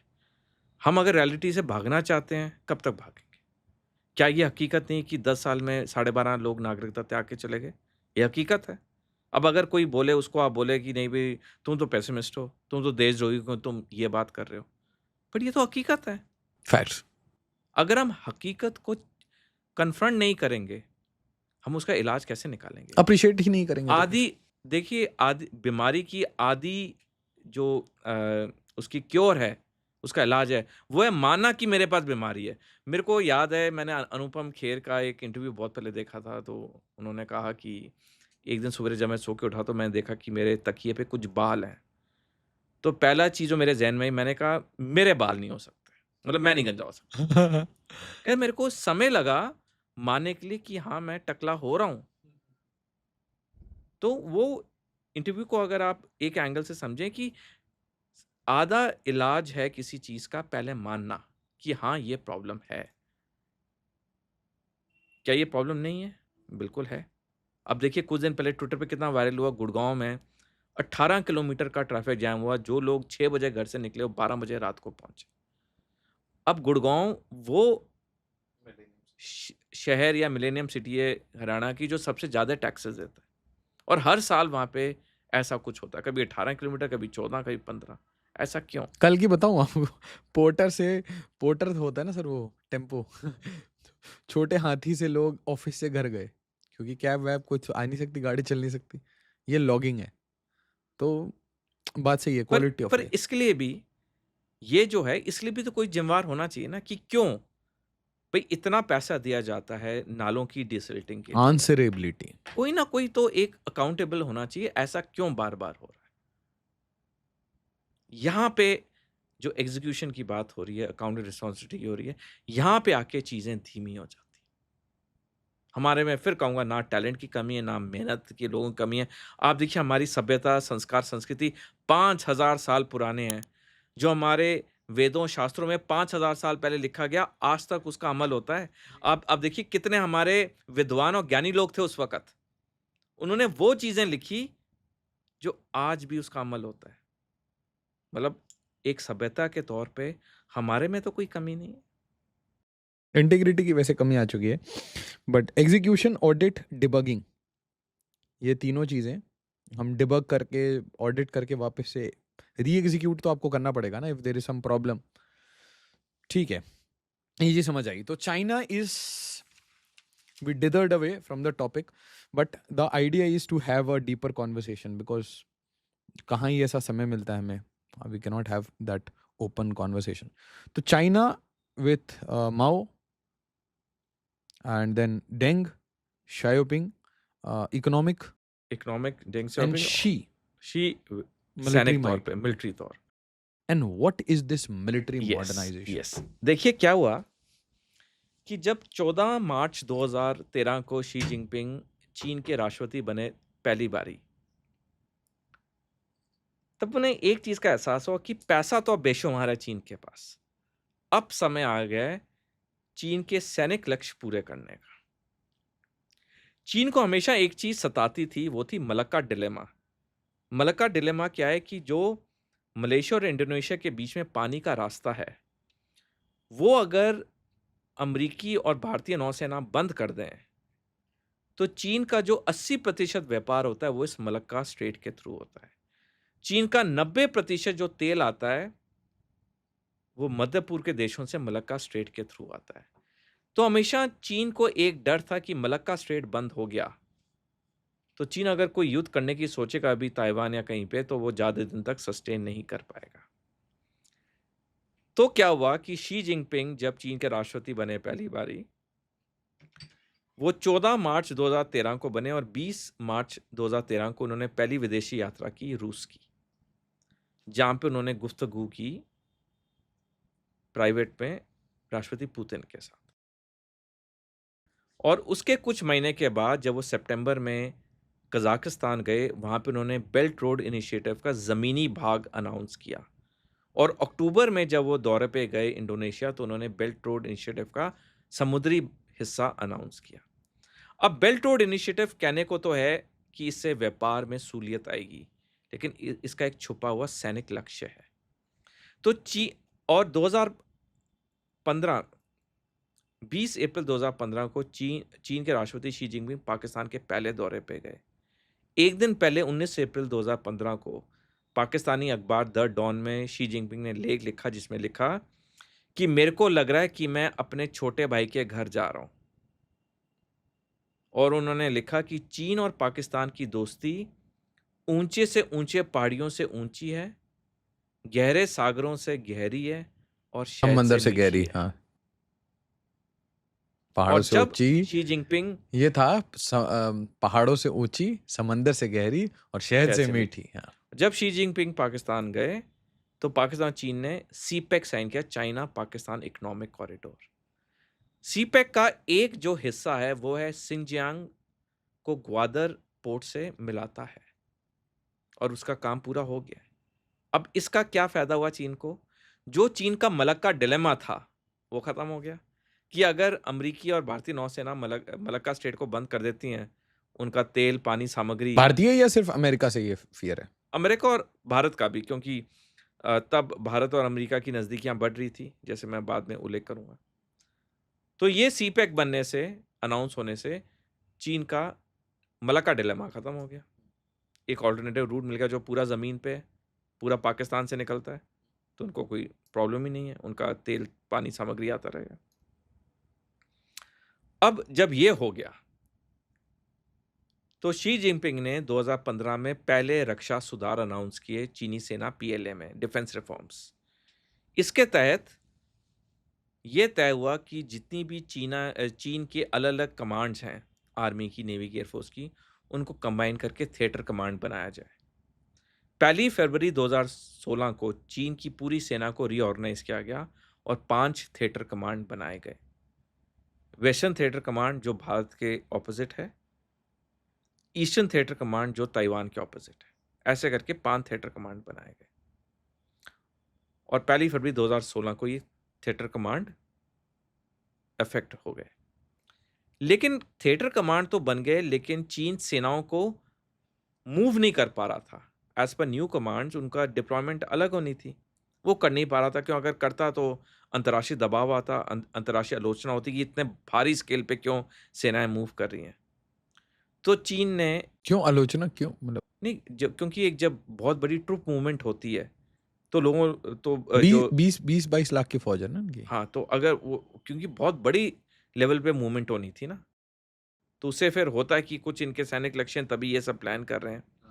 तो चीन ने बड़ी चतुराई से इसको पूरा अंजाम दिया, सेना की री-डिप्लॉयमेंट को। कैसे किया?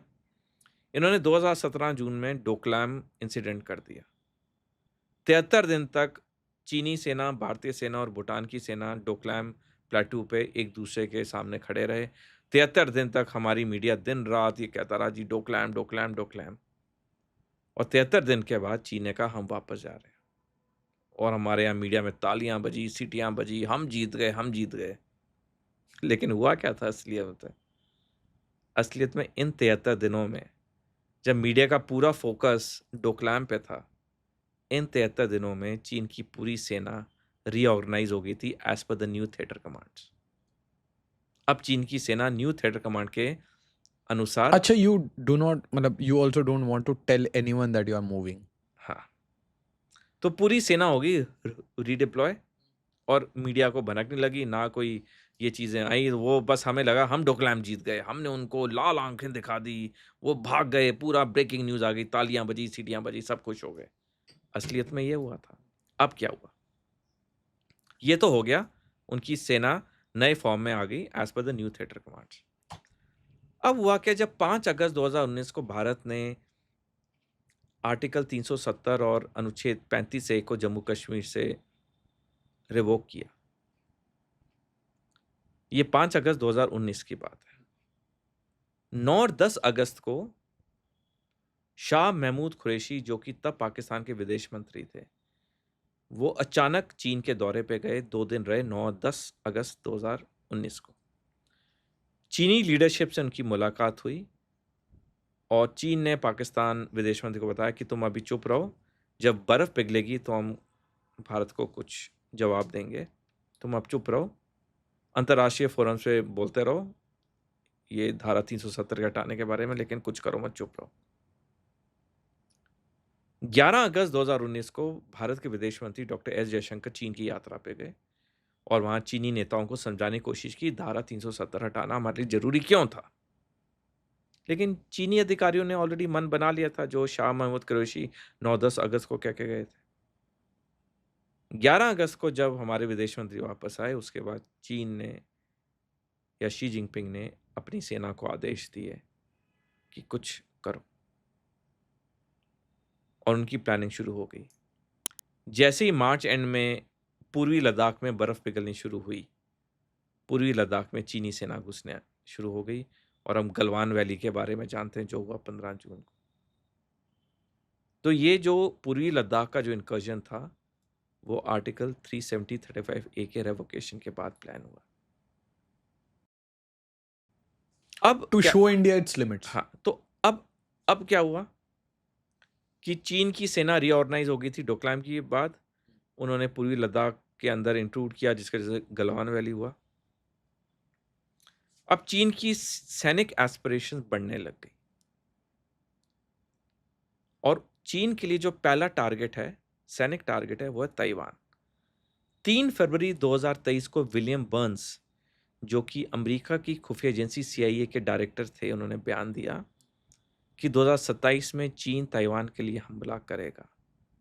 इसी साल 31 मई को पीट हेग्सेथ, जो कि अमेरिका के रक्षा सचिव, उन्होंने बयान दिया कि चीन पूरी तैयारी कर रहा है ताइवान पे हमला करने की।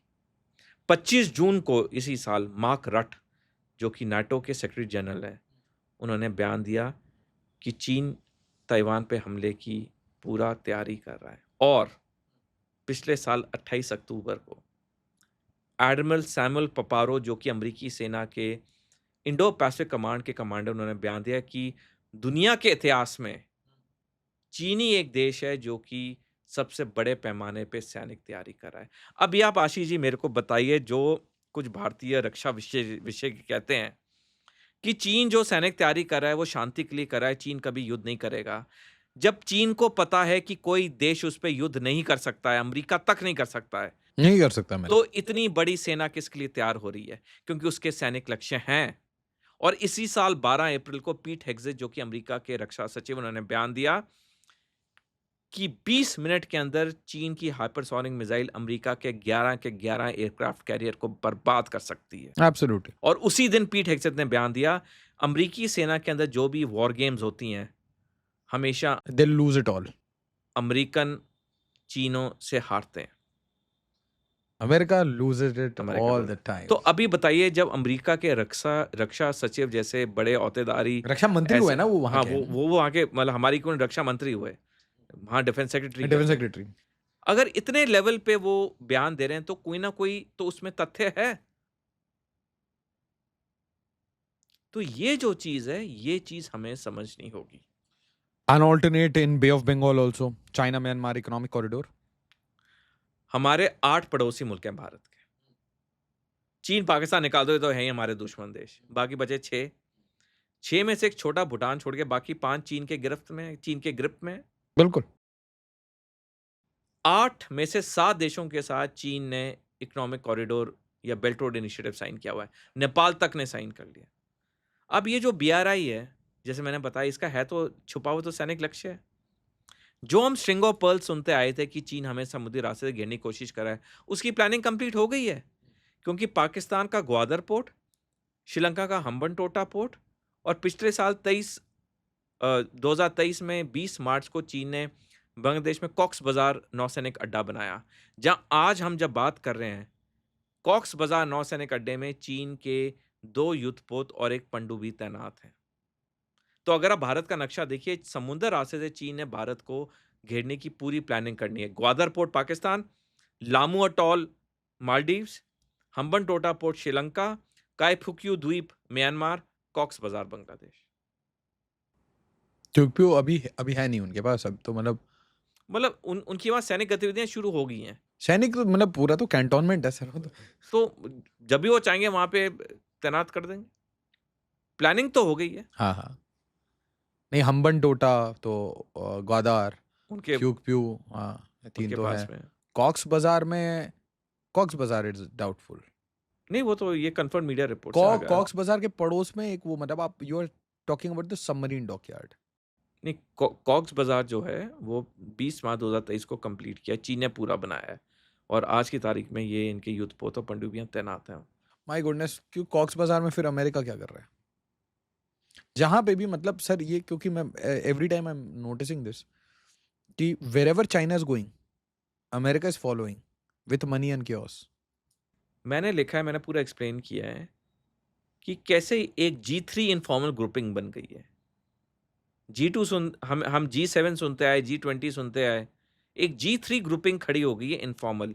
ये तीनों महाशक्तियों की, अमेरिका की, चीन की और रूस की, ये तीनों महाशक्तियां अनौपचारिक तौर पे इकट्ठे आ गई हैं कि हम तुम्हारे डोमेन में दखल नहीं देंगे, तुमने जो कुछ करना है करो। Manage the world together. इन्होंने अपने दुनिया को अपने अपने हिस्सों में बांट लिया है।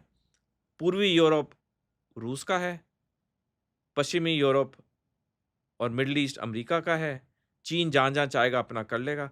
आप बताइए क्या लॉजिक है कि जहां हमारे 15 साल की इतनी गहरी मित्रता थी अमेरिका के साथ, अचानक 6 महीने में डोनाल्ड ट्रंप हमारे इतना खिलाफ हो गया, इतना खिलाफ। इतनी तो हमारी बेइज्जती पाकिस्तान ने नहीं की है। सही बात है। इतने तो कड़वे बयान पाकिस्तान ने नहीं दिए हैं। इतनी बदतमीजी से बात करना।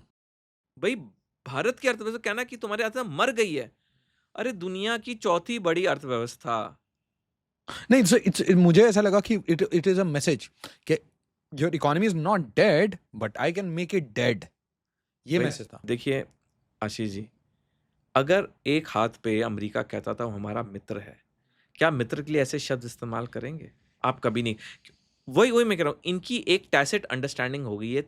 आप देखिए 3 साल से वेस्टर्न मीडिया रो रहा था, रूस ने यूक्रेन पे युद्ध किया और अब जब अलास्का में एंकरेज में मिले 15 अगस्त को, डोनाल्ड ट्रंप, व्लादिमीर पुतिन ऐसे मिले जैसे बिछड़े हुए दोस्त हों। ऐसे अठखेलियाँ मार-मार के मिले। लग ही नहीं रहा था कि यही वेस्टर्न मीडिया है, जो साढ़े 3 साल से कह रहा है जी ये युद्ध हो गया, ये पुतिन वॉर क्रिमिनल है, पुतिन ये है, पुतिन वो है। बात वही है। ये तीनों महाशक्तियों ने अपने-अपने इलाके बाँट लिए। Can I give an alternate? जी, please. Sir what I feel कि ट्रम्प एक स्ट्रैटेजी के साथ डील करना चाह रहा था. हिज स्ट्रैटेजी वाज कि I will any which way hit Iran just to please Benjamin and the Israelis, okay, globally, and the money flows in, and for that I need Pakistan. This is one part of the story. I also need Pakistan to hit the China-Pakistan economic corridor so that China is truncated, is not able to reach the seas. I also need to have an ally called Bangladesh with chaotic kind of setup with a color revolution so that I can possibly hit India at any point of time. Ocean access हो गया मेरे पास एकदम, and I also can hit the belly of China and possibly the China Myanmar economic corridor का quick port जो है, Arakan army and all that. So Trump wanted to ally with Putin to remove the frictions of the Soviet US Soviet, कि भाई अब हम दोनों दोस्त हो गए. And now जो डेंग शाओपिंग ने किया था, just the reverse Uno. Xiaoping went to China, went to America और यूएसएसआर को डंप करके, they are trying to do the reverse uno कि पुतिन हमारे साथ आ जाए, यूक्रेन ले ले भाई जितना लेना है, मैंने मिलिट्री डील ले ली, you take whatever land you can, and now let's recalibrate all national power of US and its allies against China. क्योंकि ये जो मैं आपको बोला ना, पाकिस्तान में, बलूचिस्तान में, ये जो बीएलए का जो अभी प्रोस्क्राइब किया, म्यांमार में जो अभी रखाइन कॉरिडोर चल रहा है sir, these are areas of bigger games. और आप फिर इस पे बोल रहे हैं कि देयर इज टैसिट अंडरस्टैंडिंग कि 3 बड़े लोग बांट लो. And obviously this happens a lot. This is how cartels are built. Cartels ऐसे ही होते हैं, बड़े माफिया तो ऐसी, वरना और तो कोई लॉजिक है ही नहीं कि तुम भारत के ऊपर तुम इतने नहीं, कड़वे कोई बयान लॉजिक दे है रहे नहीं ना. कॉक्स बाजार में अमेरिका भी है, हो। अमेरिका, चाइना भी है. और बांग्लादेश, पाकिस्तान भी है. सो ये गेम है ना, ये गेम बहुत अलग complex गेम है. बहुत complex. जो आज तक हम जियोपॉलिटिक्स सोचते आए, ट्रम्प के आने के बाद पूरी जियोपॉलिटिक्स इंटरनेशनल रिलेशन बिल्कुल ही अलग हो गए हैं. मैं तो बस सर आपसे रिक्वेस्ट करूंगा एक और पॉडकास्ट में सर मुझे बस एक चीज समझाइएगा, क्योंकि मैं हर बार जब इसको समझता हूँ तो अगले दिन कंफ्यूज हो जाता हूँ. सर मुझे ये पूरा एरिया समझ नहीं आ रहा. मुझे 2 महीने पहले तक लग रहा था I had clear understanding. Arakan army का जो एरिया है और उसके ऊपर एक चिन एरिया है जो मणिपुर से चिपका हुआ है, ये दोनों एरियाज को सर क्या चल क्या रहा है. मैं आपसे अनुरोध करूंगा, एक किताब जरूर पढ़े, द ग्रेट गेम ईस्ट, जो बर्टल लिंटन ने लिखी है. ये आई ओपनिंग किताब है, यही पॉइंट पे जो आप कह रहे हैं. We were at article 370 abrogation. उसके बाद तो उसके बाद जब ये हुआ, अब के बाद फिर गलवान वैली हुआ, उसके बाद क्या हुआ कि हमारा 2020 में जो चीन और भारत का व्यापार था वो 87.5 बिलियन अमेरिकी डॉलर था. लेकिन विडम्बना की बात है, हालांकि हमारे 20 सैनिक चीनी सेना के सैनिक के हाथ शहीद हुए, लेकिन तभी हमारा व्यापार साल प्रति साल बढ़ता गया. अब ये व्यापार बढ़ना हमारे लिए क्यों चिंता की बात है? क्योंकि जितना व्यापार हम चीन के साथ करें, उसका एक हिस्सा चीन अपनी सेना को ताकतवर करने में लगा रहा है, और यही सेना कल हम पे हमला करेगी. 2019 में भारत का जो रक्षा बजट था वो 2.5% ऑफ जीडीपी था. घटते घटते इस साल वो 1.9% हो गया, और चीन का रक्षा बजट बढ़ता जा रहा है. तो एक कॉम्प्लेक्स सिचुएशन है. एक हाथ पे हमने गलवान वैली चीज देखी, दूसरे हाथ पे हमारा व्यापार बढ़ता गया. और देखिए, जहां तक भारत सरकार की बात है, भारत सरकार का आत्मनिर्भर भारत और मेक इन इंडिया बहुत सफल है, स्पेशली डिफेंस सेक्टर में. भारत सरकार ने पूरी दिशा दिखा दी है आत्मनिर्भर भारत और मेक इन इंडिया के लिए. ये हमारे व्यापारियों को आगे बढ़ना होगा. उनको कम मुनाफा करके भी भारत में चीज़ें उत्पादन करनी होंगी। उनका मुनाफ़ा कम होगा, मानता हूँ। वही चीज़ चीन से खरीदो, तो वो चीज़ आपकी सस्ती आएगी। लेकिन ये उनको कदम उठाना पड़ेगा अगर वो देश को ताकतवर बनाना चाहते हैं तो। जब तक ये चीज़ नहीं होगी, हमारा व्यापार चीन से बढ़ता रहेगा। एक हिस्सा चीन उसका अपनी सेना को ताकतवर करेगा और जैसे मैंने बताया कल या जब भी युद्ध होगा, यही सेना हम पे हमला करेगी। तो बहुत ज़रूरी है आत्मनिर्भर भारत, मेक इन इंडिया को पूरी तरह उसे इफ़ेक्ट में लाना। अब मैं एक छोटा एग्ज़ाम्पल दूँ। चीन का 60% से ज़्यादा जो स्टील बनता है, वो भारत में एक्सपोर्ट होता है। अब आप पूछेंगे क्यों? भारत में क्या स्टील बनाने कंपनी की कमी है? इतनी बड़ी-बड़ी कंपनियाँ हैं। लेकिन हमारे व्यापारी चीन से क्यों खरीदते हैं? क्योंकि हमारी जो स्टील बनाने वाली कंपनियाँ हैं, वो स्टील देती हैं 3 महीने के उधार पे और चीन की जो स्टील बनाने कंपनियाँ, वो 1 साल के उधार पे देती हैं। तो व्यापारी को फ़ायदा कहाँ है? 1 साल के उधार पे चीज़ उठाने का। बट अभी तो गवर्नमेंट पुश कर रही है, अब तो ऑपोजिट होगा ना। जैसे प्राइम मिनिस्टर मोदी ने बार बार ये बात रिपीट की है, आत्मनिर्भर हमें बनना पड़ेगा। बट जब हम रिप्रोचमेंट कर रहे हैं, बॉर्डर पे थॉ हो रहा है, तो now the message from the commerce finance ministry will be what, कि trade more. The moment you open trades, you are open to dumping. Plus, how beautifully we have negotiated our trade treaties, कि ASEAN के साथ हमने जो भी negotiate किया, it's all Chinese goods. Round tipping है पूरी उनका सामान। भाई चाइना तो मैन्युफैक्चरिंग हब है ना। अगर आप डायरेक्टली चाइना से नहीं खरीदो तो उन्हीं का पैसा अलग जगह पे लगा। जब अमेरिका ने जब ये शुरू किया कुछ साल पहले कि चाइना से कम व्यापार करना चाहिए, तो चीन ने क्या किया? मेक्सिको, वियतनाम में कंपनियां खड़ी कर दी। अब अमेरिका का सबसे बड़ा ट्रेडिंग पार्टनर मेक्सिको बन गया, जबकि मेक्सिको की सारी कंपनियां चीनी लोगों की है। तो डायरेक्टली इनडायरेक्टली है तो वो चीनी सामान। एब्सोल्युटली, आप कितना भी नेगेट कर लीजिए। तो व्हाट इज, देखिए वो अपना मलक्का डिलेमा को सॉल्व कर रहे हैं, but we are trading with them, we are expanding imports. What is the solution? क्योंकि bottom line, can we fight with China? क्या हम पंगा ले सकते हैं? देखिए, मैं तो पंगा लेने की बात नहीं कर रहा। मैं तो ये कह रहा हूँ कि हमारे में कोई कमी नहीं है, हमारे में टैलेंट है, हमारे में मेहनत है। हमारे अगर लोग यहीं बनाएँगे, हमारे लोग अगर यहीं रहेंगे, हमारे जो टेक्नोलॉजिकली एडवांस लोग हैं वो यहीं पे रह के काम करेंगे, तो हम क्यों नहीं अचीव कर सकते? अगर चीन 10 साल में बुलेट ट्रेन में नंबर 1 बन सकता है, तो हमें क्या रोक रहा है उसे उसे एमुलेट करने में? कुछ नहीं रोक रहा। हमारे भी नागरिक वही हैं, बल्कि हमारे तो ज़्यादा स्मार्ट, ब्रेनी नागरिक हैं। ये जो हमारा इकोसिस्टम बन रहा है कि हमारे पढ़े लिखे लोग देश छोड़ के जा रहे हैं, Got it. That is That is harming us. वो हमारे लिए प्रॉब्लम कर रहा है और आने वाले समय में करेगा। क्योंकि देखिए, हम जो भी कह लें, जब तक ये पढ़े लिखे लोग यहाँ नहीं होंगे, जब तक हमारे जो लोग व्यापार करना चाहते हैं उनके लिए सुविधाएँ नहीं होंगी। जैसे मैंने आपको कुछ समय पहले बताया, 48 घंटे के अंदर चीन के शहर का मेयर आपको सबको देता है जो आपके व्यापार के लिए चाहिए, आपको नेम प्लेट आके दे देता है 48 घंटे से पहले। हमारे यहाँ कितना समय लगता है? अगर आप एक आम नागरिक आज आप बिज़नेस करना चाहते हैं, जवाब हम सबको पता है। तो ये जब तक ये फंडामेंटल डिफरेंसेस नहीं होंगे, और यहाँ मैं एक चीज़ और मैं कहना चाहूँगा। देखिए, किसी भी देश का मीडिया एक अहम भूमिका निभाता है। Yes. अगर दिन रात आप मीडिया पे दिखाओगे दुनिया लड़ रही है, एक दूसरे के ऊपर मार-काट कर रही है, तो मैसेज क्या जाता है? क्या हमारे देश में सफलताओं की कहानियों की कमी है? क्या हमारे देश में सक्सेस स्टोरीज़ की कमी है? मैं कुछ दिन पहले लिंक्डइन पे पोस्ट पढ़ा था, एक लड़की ने लिखा है कि मैं इतने गरीब घर से आती हूँ कि मेरे पिताजी के पास 2 पैंटें और 2 कमीज़ हैं, और कभी वो किसी रिश्तेदार के फंक्शन पे नहीं गए क्योंकि रिश्तेदार उनका मज़ाक उड़ाते थे कि तू वही पैंट कमीज़ पहनता है।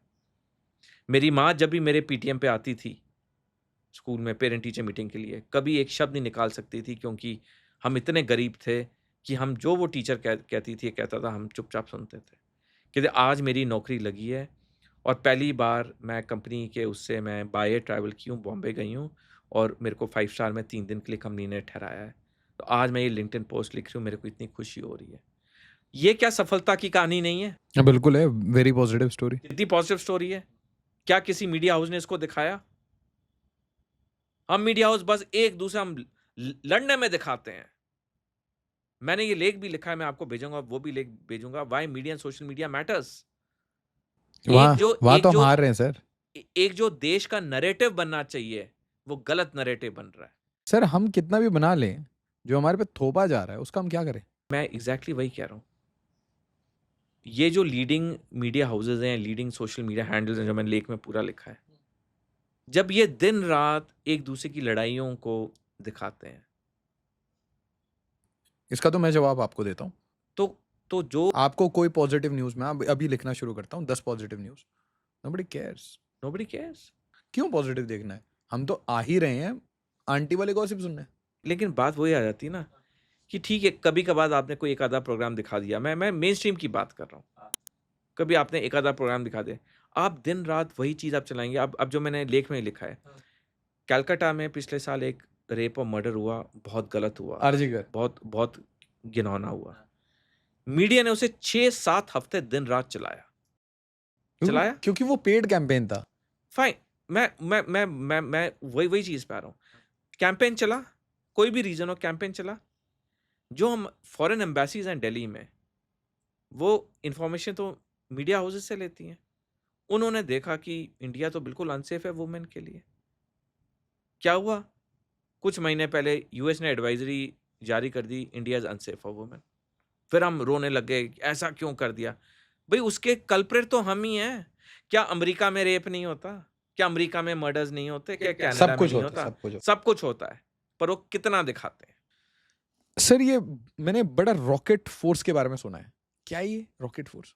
देखिए, चीन ने जब अपनी थिएटर कमांड्स को ऑर्गेनाइज किया, जो मैंने बताया था 1 फरवरी 2016 को, उसमें रॉकेट फोर्स बनाई गई।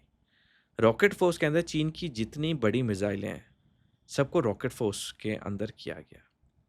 यानी कि रॉकेट फोर्स से क्या होगा कि चीन जब हमला करेगा किसी देश पे, तो वो रॉकेट फोर्स का बहुत बड़े पैमाने पे इस्तेमाल करेगा। आप देखिए, जब इजराइल और ईरान का युद्ध हुआ, हम सुनते आए थे कि ईरान का आयरन डोम दुनिया का सबसे अच्छा एयर डिफेंस सिस्टम है। इजराइल का सॉरी। लेकिन ईरान ने जो ताबड़तोड़ हमले किए, 1/3 इजराइल की राजधानी टेल अवीव बर्बाद हो गई थी। नेतन्याहू को भागना पड़ा ट्रंप के पास कि कुछ कर भाई, इस युद्ध को खत्म करो, कुछ करो। ट्रंप ईरान पे हमला नहीं करना चाहते थे, लेकिन क्योंकि इतना प्रेशर था, वहाँ की जूइश लॉबी बहुत स्ट्रांग है अमेरिका की, कि एक सो कॉल्ड हमला दिखाया गया, ईरान को पहले ही सूचित कर दिया गया हम इतने बजे यहाँ दिखाएं। उनका ना एक आदमी मरा, ना एक पंछी मरा, और ईरान ने पहले ही 408 केजी एनरिच यूरेनियम रूस भेज दिया। उनका बाल ना बांका हुआ। और जब 2 दिन बाद ईरान ने अमेरिकी नेवल वहाँ सैनिक बेस पे हमला किया, उन्होंने पहले बता दिया इतने बजे आएगा, तो उस बेस से सारे सैनिक खाली कर दिए गए। तो ये एक ड्रामा नहीं था तो क्या था? सेटलमेंट आजकल ऐसी हो रही है। मेरे कहने का मतलब है कि जो ये पॉइंट यहाँ से हुआ कि जब एक हाई इंटेंसिटी से मिसाइल्स आएंगी, तो किसी देश का भी एयर डिफेंस सिस्टम काम नहीं कर, सैचुरेशन आ जाएगी, जो ईरान ने किया। And what volume are we talking about? ये रॉकेट फोर्स, इनके पास 4,500 मिसाइल्स हैं,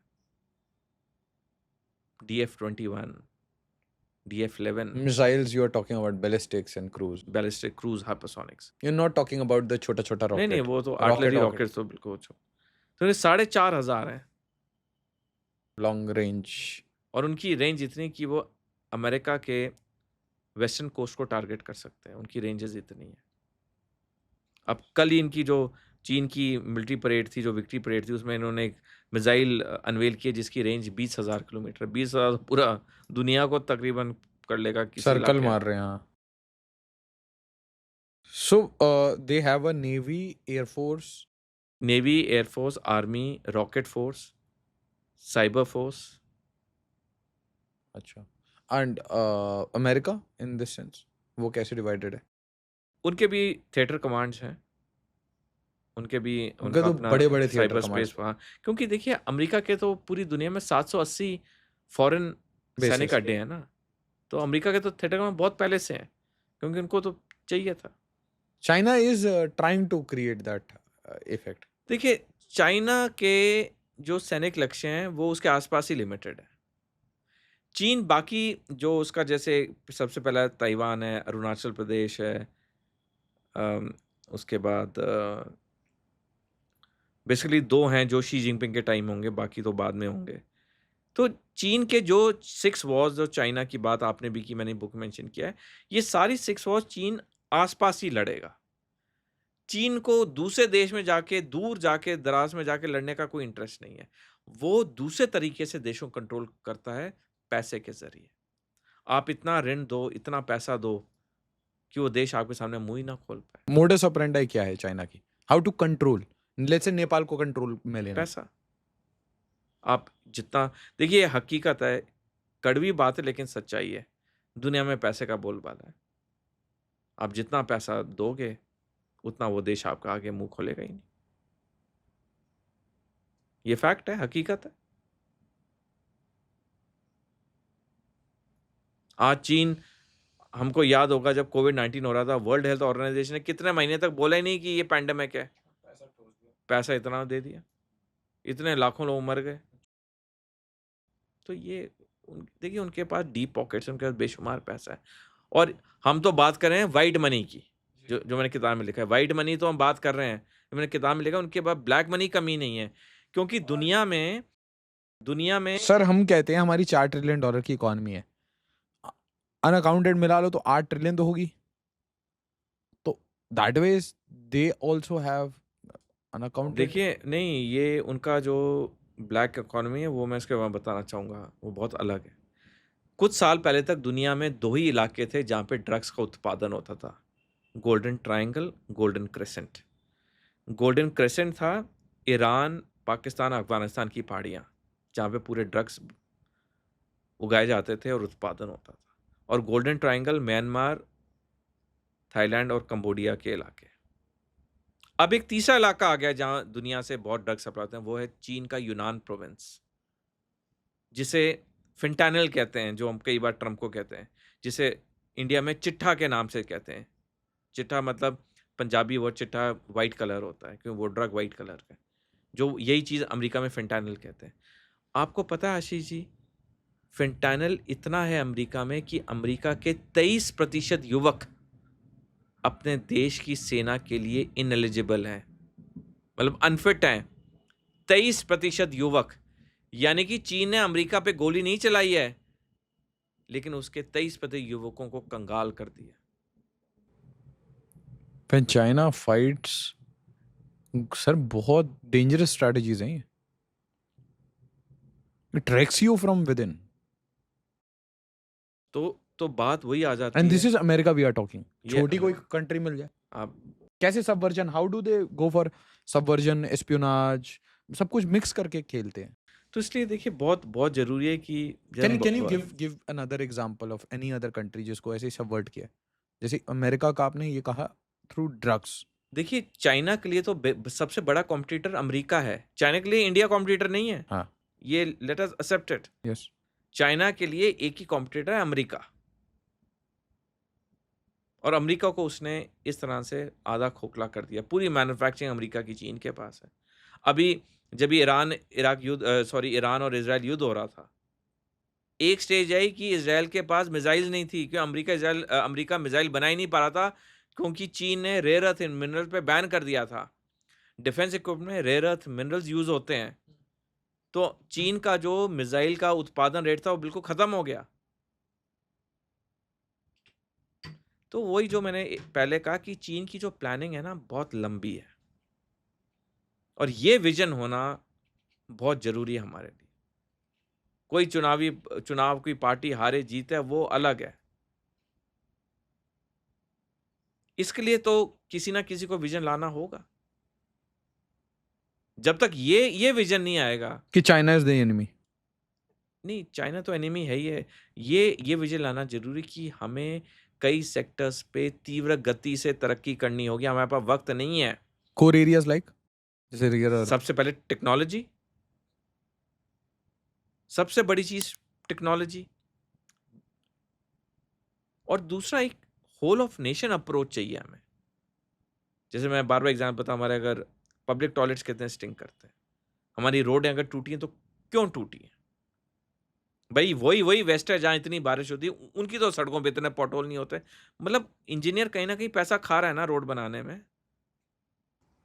जी absolutely वेस्टर्न कंट्रीज में भी बारिशें होती हैं।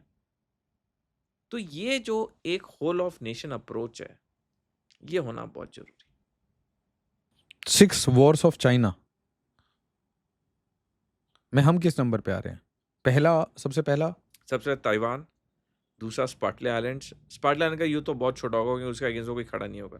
ताइवान का invasion, when do you project this? 2027 जो मैंने बताया, विलियम बर्न्स ने बोला है। सो और हमारा जो है 2030 के बाद, कभी जिसके रीजंस पहले बता दिए मैंने। So first war is Taiwan. वो तो बट नेचुरल है, आपने आर्टिकल 370 हटाया, वो ताइवान लेगा, वो ताइवान उसी का है। नहीं, आर्टिकल 3 से ताइवान में कोई कनेक्शन नहीं। You are solving your internal problems, he is solving his. हाँ बिल्कुल, that way. It is his internal problem. मतलब नो मैटर हम ताइवान पे कितने स्टेटमेंट दे दें, चाइना तो उसे एब्सोल्युटली इंटरनल प्रॉब्लम है, किसी भी हान चाइनीज को चाहिए। देखिए, जैसे पाकिस्तानी नागरिक के लिए जम्मू कश्मीर एक नेशनल ऑब्सेशन है, वैसे चीनी नागरिक ताइवान नेशनल ऑब्सेशन है। या so anybody who does it will be a historic hero. That is what Xi Jinping is aiming at. क्योंकि शी जिनपिंग को पता है कि उनके कार्यकाल के महज 7-8 साल रह गए हैं, क्योंकि शी जिनपिंग की उम्र 73 साल है। एक एवरेज चीनी मेल नागरिक की उम्र 79 ईयर्स है। एक नॉर्मल तरीके से शी जिनपिंग को, जो उनका वो अच्छा, लाइफ एक्सपेक्टेंसी है, तो नॉर्मल तरीके से देखो, शी जिनपिंग के पास 6 से 7 साल है कार्यकाल में। तो इसी में ये जो 3 जंग होनी है, ताइवान की, स्पाटले आइलैंड्स की और टू फ्रंट वॉर भारत में। और इसी साल 17 मार्च को जनरल उपेंद्र द्विवेदी, जो कि भारत थल सेना के सेनाध्यक्षों ने बयान दिया, टू फ्रंट वॉर भारत पे पॉसिबिलिटी नहीं है, रियलिटी है, वास्तविकता है। It's a reality. बट फिर ये जनरल रावत जो कहते थे 2.5 फ्रंट वॉर, इससे हम लोग 2 फ्रंट वॉर पे क्यों आ गए? नहीं, 2.5 तो अभी भी कहते हैं, वो अंदर का तो इंटरनल है ही है। तो फिर मैं एक क्वेश्चन पूछूं सर, ये आप 2 फ्रंट और 2.5 फ्रंट कैसे कहते हैं? मुझे जो दिखता है इंटरनल फ्रंट तो अंदर है, चाइना पाकिस्तान आपने बोला अलाइंड है, they are one and the same, but देखिए, जब फ्रंट हम कहते हैं तो फ्रंट होता है किस दिशा में हम अटैक को रिपल्स करेंगे। पाकिस्तान हमें अटैक करेगा वेस्टर्न फ्रंट से, हाँ वेस्टर्न बॉर्डर पे। चीन हमें अटैक करेगा नदर्न और ईस्टर्न बॉर्डर पे। तो ये तो 2 अलग-अलग मोर्चे हो गए ना। बेशक उनकी सांठगांठ पुरियों पर हैं तो मोर्चे अलग। हाँ, तो 2 फ्रंट ये हो गए हाँ, और आधा फ्रंट अंदर हो गया। इंटरनल तो है ही। बट वाई, मतलब मुझे अभी ये चीज़ नहीं समझ आती कि why we are discounting issues of Bangladesh और देखिए, बांग्लादेश तो अब आया है ना। नहीं, देखिए, जब तक शेख हसीना सत्ता में थी तो बांग्लादेश से हमें कोई दिक्कत ही नहीं थी। सब कुछ बदला 5 अगस्त 2024 को ना। उसी के बाद ही बांग्लादेश हमारे लिए एक थ्रेट के तौर पे उभरने लगे ना। जब तक 15 साल शेख हसीना का कार्यकाल था, हमें क्या इज इट दिक्कत? Actually a threat? Why not? भाई आप देखिए, अगर चीन अपनी थोड़ी सेना को वहाँ कर देता है तैनात, लाल मुनीर हाट बेसिस बना लालू यहाँ बेस में वो जो कह रहे हैं काम शुरू हो गए होने वाला है। और अब अगर आप बांग्लादेश की सेना भी देखो, उनकी तादाद 2.25 लाख है। 2.25 लाख कोई छोटी सेना थोड़ी ना होती है। अगर हमें 3 मोर्चों पे लड़ना पड़े, एंगेज करने के लिए तो काफी है ना, एटलीस्ट हमारे ट्रूप्स तो डिप्लॉय होंगे। एंगेज होंगे ना। आप गोलियां चलाओ ना चलाओ, डिप्लॉय तो हो गए। आपका चिकन नेक एरिया कितना क्रिटिकल है हमारे लिए? 22 किलोमीटर उसकी विड्थ है। And what is going on in this Rakhine corridor? यहाँ क्या, मतलब मैं क्यों ये पूछ रहा हूँ, क्योंकि मेरे को 4 फ्रंट तो बहुत ओपन दिख रहे हैं। आप इसको, the Rakhine corridor can be activated via Myanmar and it will directly affect the Mizoram, Tripura region, Manipur region. And Chin areas are already They're already infested into Mizoram and Manipur. And whatever Manipur burning हम जो कहते हैं, it is a result of what? ये जो आपने powder की बात की, फेंटेनिल की बात की, ड्रग्स। नशा और इंटेलिजेंस इससे बहुत पैसा कमाती है सर।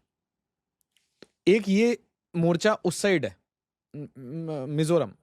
दूसरा मोर्चा इज टुवर्ड्स दी सिलीगुड़ी, जो लालमुनीर हाट, जो आपने बोला चाइना, चिकन एग सेक्टर। हाँ। And then these two are, China Pakistan तो है ही। And then you have internal. ये तो सर बच्चा हूं मैं ये देख पा रहा हूं। तो द पॉइंट इज कि if these babies are able to hit, they are planning to hit, it is on the paper, on the newspaper, on the screens. So can we combat them? देखिए, मैं फिर कहूँगा, जो general Naravane ने the print में 7 अगस्त 2023 को article लिखा to front war पे, उन्होंने तो लिखा हमारे लिए दिक्कत होगी।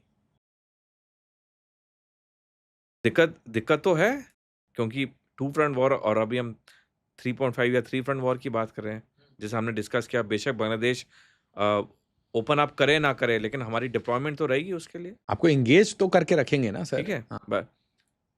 तो इसलिए बहुत ज़रूरी है कि हमें, जब तक हम अपनी तैयारी नहीं करेंगे, जब तक हम फोकस नहीं रहेंगे, हमारी चाहे सैनिक तैयारी हो, आर्थिक तैयारी हो, ऐसा नहीं it is impossible, it is possible, but are we working in that direction, वो हमें इंट्रोस्पेक्ट करना होगा। आर वी थिंकिंग लाइक, उन लोगों ने बहुत मतलब मेटा लेवल का प्लानिंग दिखता है सर मुझे। आपको नहीं लगता सर कि हमें ईस्ट में इसलिए परेशान किया जा रहा है क्योंकि हमने कश्मीर को थोड़ा शांत किया और 370 करके?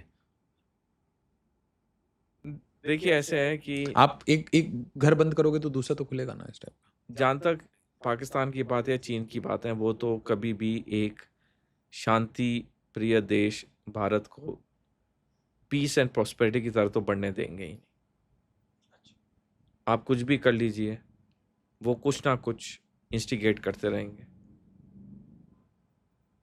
अब ये हमारे लिए बहुत ज़रूरी है कि ये जो हम इंटरनल फ्रंट की बात बार बार कर रहे हैं, इसे हम कितना हम कंट्रोल कर पाते हैं। लास्ट क्वेश्चन, इसके बाद मैं आपको और तंग नहीं करूंगा सर। क्वेश्चन पूछ के आपको बहुत तंग किया है, सो सॉरी। नहीं सर, ये एक चाइना है, एक पाकिस्तान है। अब इसमें एक काउंटर थ्योरी है। क्या ऑप सिंदूर ने, आर्म्ड फोर्सेस ने जैसे पाकिस्तान आर्म्ड फोर्सेस को ठोका, तो क्या इससे मैसेज गया बाकी नेबर को कि not to mess with India, specially Bangladesh और लेट्स से समबडी जो कॉक्स बाजार में कुछ खेल रहा है ना? देखिए, पहली बात तो पाकिस्तान भारत के लिए कोई सैनिक चुनौती है ही नहीं। हमने 1947 से लेकर आज तक 5 बारी पाकिस्तान को सैनिक मुठभेड़ में हराया है। अगले 100 साल में 10 और मुठभेड़ होंगी, पाकिस्तान को हम हरा देंगे 1-1 पे। पाकिस्तान हमारे लिए कोई सैनिक मिलिट्री चैलेंज है ही नहीं। जो हमारे लिए मेन मिलिट्री चैलेंज है वो है चाइना। और अगर हम चाइना पाकिस्तान की टू फ्रंट वॉर कंबाइन करते हैं तो वो एक अलग डायमेंशन का चैलेंज हो जाता है, जिसके बारे में जनरल नरावने का लेख मैंने मेंशन किया। अब आप आइए बाकी देशों पे। देखिए, बाकी देश जो हैं भारत के पड़ोसी हैं, वो भारत पे सैनिक हमला नहीं करेंगे, लेकिन वो अगर अपनी टेरिटरी को लॉजिस्टिक्स के लिए यूज करने दें चीन को, तो वही हमारे लिए दिक्कत की बात है। एडवांटेज आ जाएगा। जो मैंने कुछ देर पहले स्ट्रिंग ऑफ पर्ल्स बताया। अब आप सोचिए कि अगर इन सारे जगहों पे चीन के युद्ध पोतों पनडुब्बियां तैनात होगी, वो वहां से कुछ फायरिंग हो ना हो, तैनात तो होगी, तो आपकी डिप्लॉयमेंट तो उसके मुताबिक होगी। आज हमारे वायुसेना में जहां 42 लड़ाकू विमान के स्क्वाड्रन होने चाहिए, हमारे पास सिर्फ 29 है। अगर हम टू फ्रंट वॉर की बात कर रहे हैं तो ये आंकलन है, हमारे पास 60 लड़ाकू विमान के स्क्वाड्रन होने चाहिए। अगर हम 42 भी ऑथराइज से चलें, हम तब भी 29 पर हैं। और जब तक हमारा AMCA ये सब आएगा 2035 हो जाएगा। और चीन तो 2030 के बाद कभी भी हमला करेगा ही करेगा, क्योंकि शी जिनपिंग के पास वक्त ही नहीं है अभी। We have to prepare for war with China, and for that we need to match up to their at least levels economically and militarily। और हमें चीज़ें, प्रोजेक्ट्स हमें इम्प्लीमेंट करने हैं ब्रेक नेक स्पीड पे। record speed। जहाँ पे कोई रिस्पॉन्सिबल नहीं हो रहा है, उसे नहीं हो रहा है, साइड में करिए, गेट समबडी। हमारे में टैलेंट की कोई कमी नहीं है। आपको ये जान 30 साल बिठा के लोगों को मत रखिए, मूव पीपल क्विक। जो जो नहीं डिलीवर कर रहा है, ठीक है भाई, थैंक यू, आप जाइए, आप नेक्स्ट बॉय, यंग बॉय, आप फटाफट। यंग बॉय से मेरे को याद है, आपको पता है यूक्रेन का जो चीफ है इंफॉर्मेशन वॉरफेयर का, वो 2022 में 19 साल का लड़का था, 22 साल का हो गया। 19 साल के लड़के को जेलेंस्की ने जिम्मेदार बनाया पूरा इंफॉर्मेशन कैंपेन। और आपको याद होगा कि रूस यूक्रेन युद्ध के शुरू के कुछ महीने में लग रहा था कि यूक्रेन जीत गया है। उसने ऐसा सफल उसने इंफॉर्मेशन कैंपेन चलाया। हमें ऐसे लोग चाहिए जो परफॉर्म नहीं कर रहे हैं, thank you, perish immediately. Perform or perish.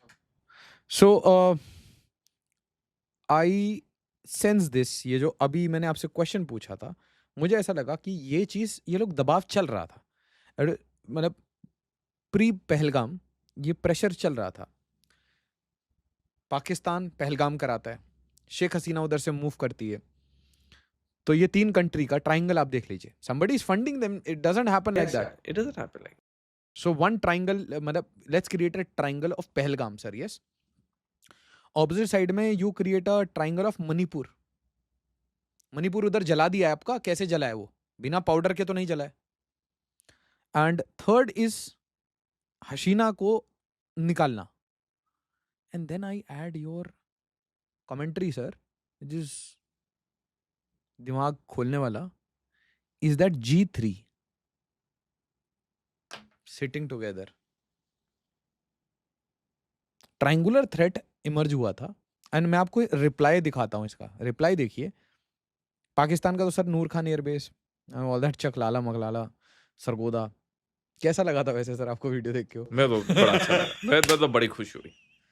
जिस तरह से हमने पाकिस्तान के वायुसेना के 20% इंफ्रास्ट्रक्चर बर्बाद किया, मैं तो बड़ी खुशी हुई, मजा आ गया। क्या यूनिटी में इंडिया खुशता है, मजा आया। दूसरा सर, हमने म्यांमार में एयर स्ट्राइक्स कर दिए। ऑप सिंदूर के बाद तुरंत ठोका है हमने म्यांमार में। और ये जो ठुकाई हुई है, ये चिन एरियाज में हुई है। मतलब मणिपुर का दर्द, मणिपुर को जो दर्द हुआ, उसका दर्द हमने कुछ रिप्लाई में दिया है। पाकिस्तान को पहलगाम का दिया है, बांग्लादेश को कुछ नहीं दिया। देखिए ये जो म्यांमार वाले ना, ये जो ऑफिशियल रिलीजेस आई हैं, इसमें मना कर दिया है। हाँ, वो हमने मना कर दिया। देखिए ऐसे है कि हमारे लिए चाहे बांग्लादेश हो म्यांमार हो, हमारे लिए वो इतना बड़ा चैलेंज नहीं है। देखिए म्यांमार तो वैसे कोई मिलिट्री चैलेंज नहीं है, क्योंकि हमारा उनसे कोई फ्रेंडशिप है। हाँ, मतलब कि हालांकि वहाँ डिक्टेटरशिप सरकार है, मिलिट्री रूल है, तब भी उनके साथ हमारी नॉर्मल अनबन है, नॉर्मल मतलब की बातचीत है। बांग्लादेश बताया पिछले साल 5 अगस्त के बाद बिल्कुल ही एंटी इंडिया होने लग गया है। अब क्या वो अपनी ज़मीन को ऑपरेशंस के लिए इस्तेमाल करने देगा? That is a big question. अगर नहीं भी करने दे, हमने डिस्कस किया कि वो हमें, हमारे ट्रूप्स को बॉक डाउन कर देगा, टाइड अप कर देगा। तो जैसे मैंने पहले बताया ना आशीष जी, कि आज हम 8 में से 7 हमारे पड़ोसी मुल्क हमारे साथ नहीं है। ये हमारे लिए एक क्रिटिकलिटी है। हम अगर एक स्ट्राइक म्यांमार में कर दें, यहाँ कर दें, चलिए ठीक है, मैसेज तो जाता है ना एक बार की, मैसेज टू अ मालदीव्स और श्रीलंका। आप मैसेज आपने भेज दिया, क्या इस मैसेज का चीन और पाकिस्तान पे कोई फर्क पड़ेगा? क्योंकि हमारे लिए मेन थ्रेट वो हैं, कोई फर्क नहीं पड़ेगा। मैंने लेख में भी लिखा है कि पाकिस्तान कुछ महीने तक चुप है जब तक उसको पूरी चीन से लेटेस्ट एडवांस इक्विपमेंट का जखीरा नहीं मिलता है। वो फिर पहलगाम टाइप कुछ करेगा कुछ महीने बाद, जब उसके पास ये सारे F-30, ये J-35 और सब हथियार आ जाएंगे। They are already trying. 200 kilo explosives मिला अभी यूपी में। तो पाकिस्तान क्या पिछले इतने दशकों से बदला है? नहीं, क्योंकि उसकी जो मानसिकता है वो एंटी इंडिया है। चलिए ये दोनों को साइड रख देते हैं। लेट्स से अब हमें शत्रुबोध हो गया है। China, Pakistan is the enemy, we have to prepare for China. Yes, Pakistan is a puppet, got it. But we also need to treat countries like Maldives और बांग्लादेश और म्यांमार। तो इनकी ट्रीटमेंट भी पैरेलल चलती रही। डिसइंफेक्शन, ये इन्फेक्शन है तो डिसइंफेक्टेंट डालना पड़ेगा, हिट डालना पड़ेगा। देखिए मैं डिसइंफेक्टेंट का नहीं, मैं टर्म यूज़ करूंगा जो मैंने लेख भी लिखे हैं। ये हमें बहुत ज़रूरी कि हमें इन कंट्रीज़ के साथ दोबारा अच्छे रिश्ते बनाने चाहिए। और यहाँ पे फिर हमारी मीडिया और सोशल मीडिया का बहुत एक नेगेटिव रोल रहा है। हमें याद होगा 2 साल पहले मालदीव्स वाला जो हमारा किस्सा हुआ, वो क्यों हुआ? इंडिया के एक लीडिंग सोशल मीडिया हैंडल ने एक मालदीव्स की कुछ फ़ोटो ट्वीट की, उसके ऊपर कुछ अपशब्द लिखे और उसके बाद जो लड़ाई मालदीव्स और इंडिया की हुई, वो तनाव ख़त्म ही नहीं हुआ। अगर वहाँ से भी ये चीज़ें हो रही हैं, हाँ हमारी मीडिया और सोशल मीडिया अगर उसे एक्सेंचुएट करेगी, उसको और बढ़ाएगी, हाँ वो चीज़ बद से बदतर होगी। हमें एक चीज़ याद रखनी चाहिए, हमारे जो leading media houses social media हैं, आप जितने बड़े होते हैं, उतने आप रिस्पॉन्सिबल होते हैं। आपको किसी के साथ कोई अनबन है, आपको चीज़ ठीक नहीं लगी, there is always a way of conveying, तभी तो आपकी महानता दिखेगी। अगर आप ऐसी अपशब्द यूज़ करोगे, आप दूसरे को प्रोवोक कर रहे हो। जी। चीन तो बैठे ही उनको अपने कंट्रोल में लेने पे है। We have to look at that situation also. Are you suggesting softer approach with rebels of in Arakan area no, or मैं रेबल्स की बात ही नहीं कर diplomacy or रहा। something? मैं सिर्फ गवर्नमेंट टू गवर्नमेंट या कंट्री टू कंट्री की बात कर रहा हूँ। जो जिसके रेबल्स हैं वो तो रेबल हैं, वो तो उस कंट्री का अपना दायित्व है जो उन्होंने करना है। मैं एक छोटी बात कह रहा हूँ कि अगर कोई एक चीज़ श्रीलंका या नेपाल में हो जाती है, हमें हमें उसको इतना आउट ऑफ प्रोपोर्शन नहीं करना चाहिए, क्योंकि क्या होता है कि हमारा हर मूव नोटिस होगा, क्योंकि हम साउथ एशिया में सबसे बड़े देश हैं। तो उसका ये छोटे देश एक नेगेटिव Big brother attitude. हाँ, वो निकालते हैं। और चीन क्या है? चीन की मीडिया कभी ये हरकतें नहीं करती है। तो क्या होता है कि चीन उनके पास पहुँच जाता है मदद के लिए। जब जब दुःख के समय कोई आपके 2 आँसू पूछता है, आपको लगता है यही सबसे अच्छा इंसान है। तो ये हमें एक थोड़ा-सा चेंज लाना। So you think Bangladesh is in that state आज के डेट में? मालदीव्स तो it went bad, फिर प्राइम मिनिस्टर मोदी तो खुद गए लक्षद्वीप, ट्वीट कर दिया और बेइज्जती हो गई। और अभी बिठाए तो सर पर स्टांस बहुत अच्छा लगा था मुझे। पीएम मोदी ऐसे बैठे थे चश्मा लगा के, गॉगल्स लगा के। नहीं, मैं लेकिन जो वो ट्वीट किसने किया, उस पे आर्टिकल्स भी लिखे हैं बहुत लोगों ने। I don't want to name anyone, कि my aim is not to deride anyone, लेकिन जो वो ट्वीट करके जो अपशब्द लिखे गए, ये वो उसके बाद जो क्योस हो, वो सारा डॉक्यूमेंटेड है। कोई थोड़ा गूगल सर्च करेगा मिल जाएगा। लेकिन the point I am saying कि देखिए, जब कोई बड़ा आदमी होता है, चाहे तो मीडिया हाउस हो, मतलब we started it? यस, अच्छा, India started the some leading social media handle ने ये सब शुरू किया, फिर वहाँ से वो शुरू हुआ, फिर वो उसके बाद ऐसी वो अच्छा ये ट्विटर, हाँ, ये मतलब लेकिन आप एंगर था आपस में एक दूसरे पे। ओके ओके ओके तो इसलिए बहुत ज़रूरी हो जाता है कि देखिए, मैं आपकी बात मानता हूँ कि कोई उसको ओआरएफ का आर्टिकल मैंने पढ़ा था, तो उसमें ये था कि ओआरएफ में उन्होंने ये कहा था कि this was a carefully orchestrated strategy, a paid campaign where malicious tweets, social media posts were directed, paid by China and Qatar। उसका आर्टिकल पता नहीं अब, एनी विच वे। सर ये एक हो गया बांग्लादेश, ये Maldives. You think Bangladesh is we can make up with them right now? Is Islamist resurgence is going? अभी तो मुश्किल है, क्योंकि वहाँ पे इतना एंटी इंडिया फीलिंग आ गई है। तो मेरे को तो नहीं लगता कि आने वाले कुछ समय में कुछ चेंज आएगा। देखिए, जब तक बांग्लादेश में फरवरी अगले साल इलेक्शन होने हैं, कौन सी पार्टी जीतती है उसके बाद फ़र्क पड़ेगा। लेकिन इस मोहम्मद यूनस सरकार के नीचे तो मेरे को कोई चेंज नहीं दिखता। जब तक मोहम्मद यूनस सत्ता में रहेंगे तब तो मेरे चेंज नहीं दिखता। फरवरी के बाद क्या होता है, वन कांट से कौन जीतता है। And your assessment on it's a color revolution ना सर? मतलब बांग्लादेश तो पूरा एक मतलब the protest that you mentioned, ये तो regime change ऑपरेशन था ना? बिल्कुल, देखिए वो तो रेजिम, बिकॉज़ जिस तरह से हुआ, हाँ हाँ। तो बिल्कुल वो तो कोई एक्सटर्नल फैक्टर तो उसे पंप अप कर ही रहा था, इसमें तो कोई डाउट ही नहीं। And आज वो किसका बंदा है? मतलब अमेरिका का है, चाइना का है, दोनों का है क्या? वो तो दोनों का है। वही जो G3 वाली बात आ गई, वो दोनों का है।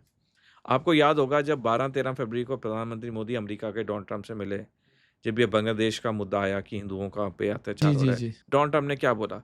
ये तुम अपने आप निपटाओ। भाई तुम एक महाशक्ति हो, तुम्हारे शब्दों में बहुत गहराई है। अगर डोनाल्ड ट्रंप ने एक बयान दे दिया होता कि बांग्लादेश में जो हिंदुओं के साथ हो रहा है बंद हो जाना चाहिए, क्या बांग्लादेश की हिम्मत थी करने की? लेकिन ट्रंप ने कोई बयान दिया ही नहीं। क्योंकि अपने स्टेट डिपार्टमेंट को थोड़े ना चिढ़ाएगा सर, उनकी भी तो बहुत मेहनत लगा है। कहानी फिर वही आ गई ना G3 की। चाइना भी हैप्पी है वहाँ, अमेरिका भी हैप्पी है। म्यांमार में मतलब बड़ा गंदा गेम है ये बांग्लादेश म्यांमार में। Thank you so much sir.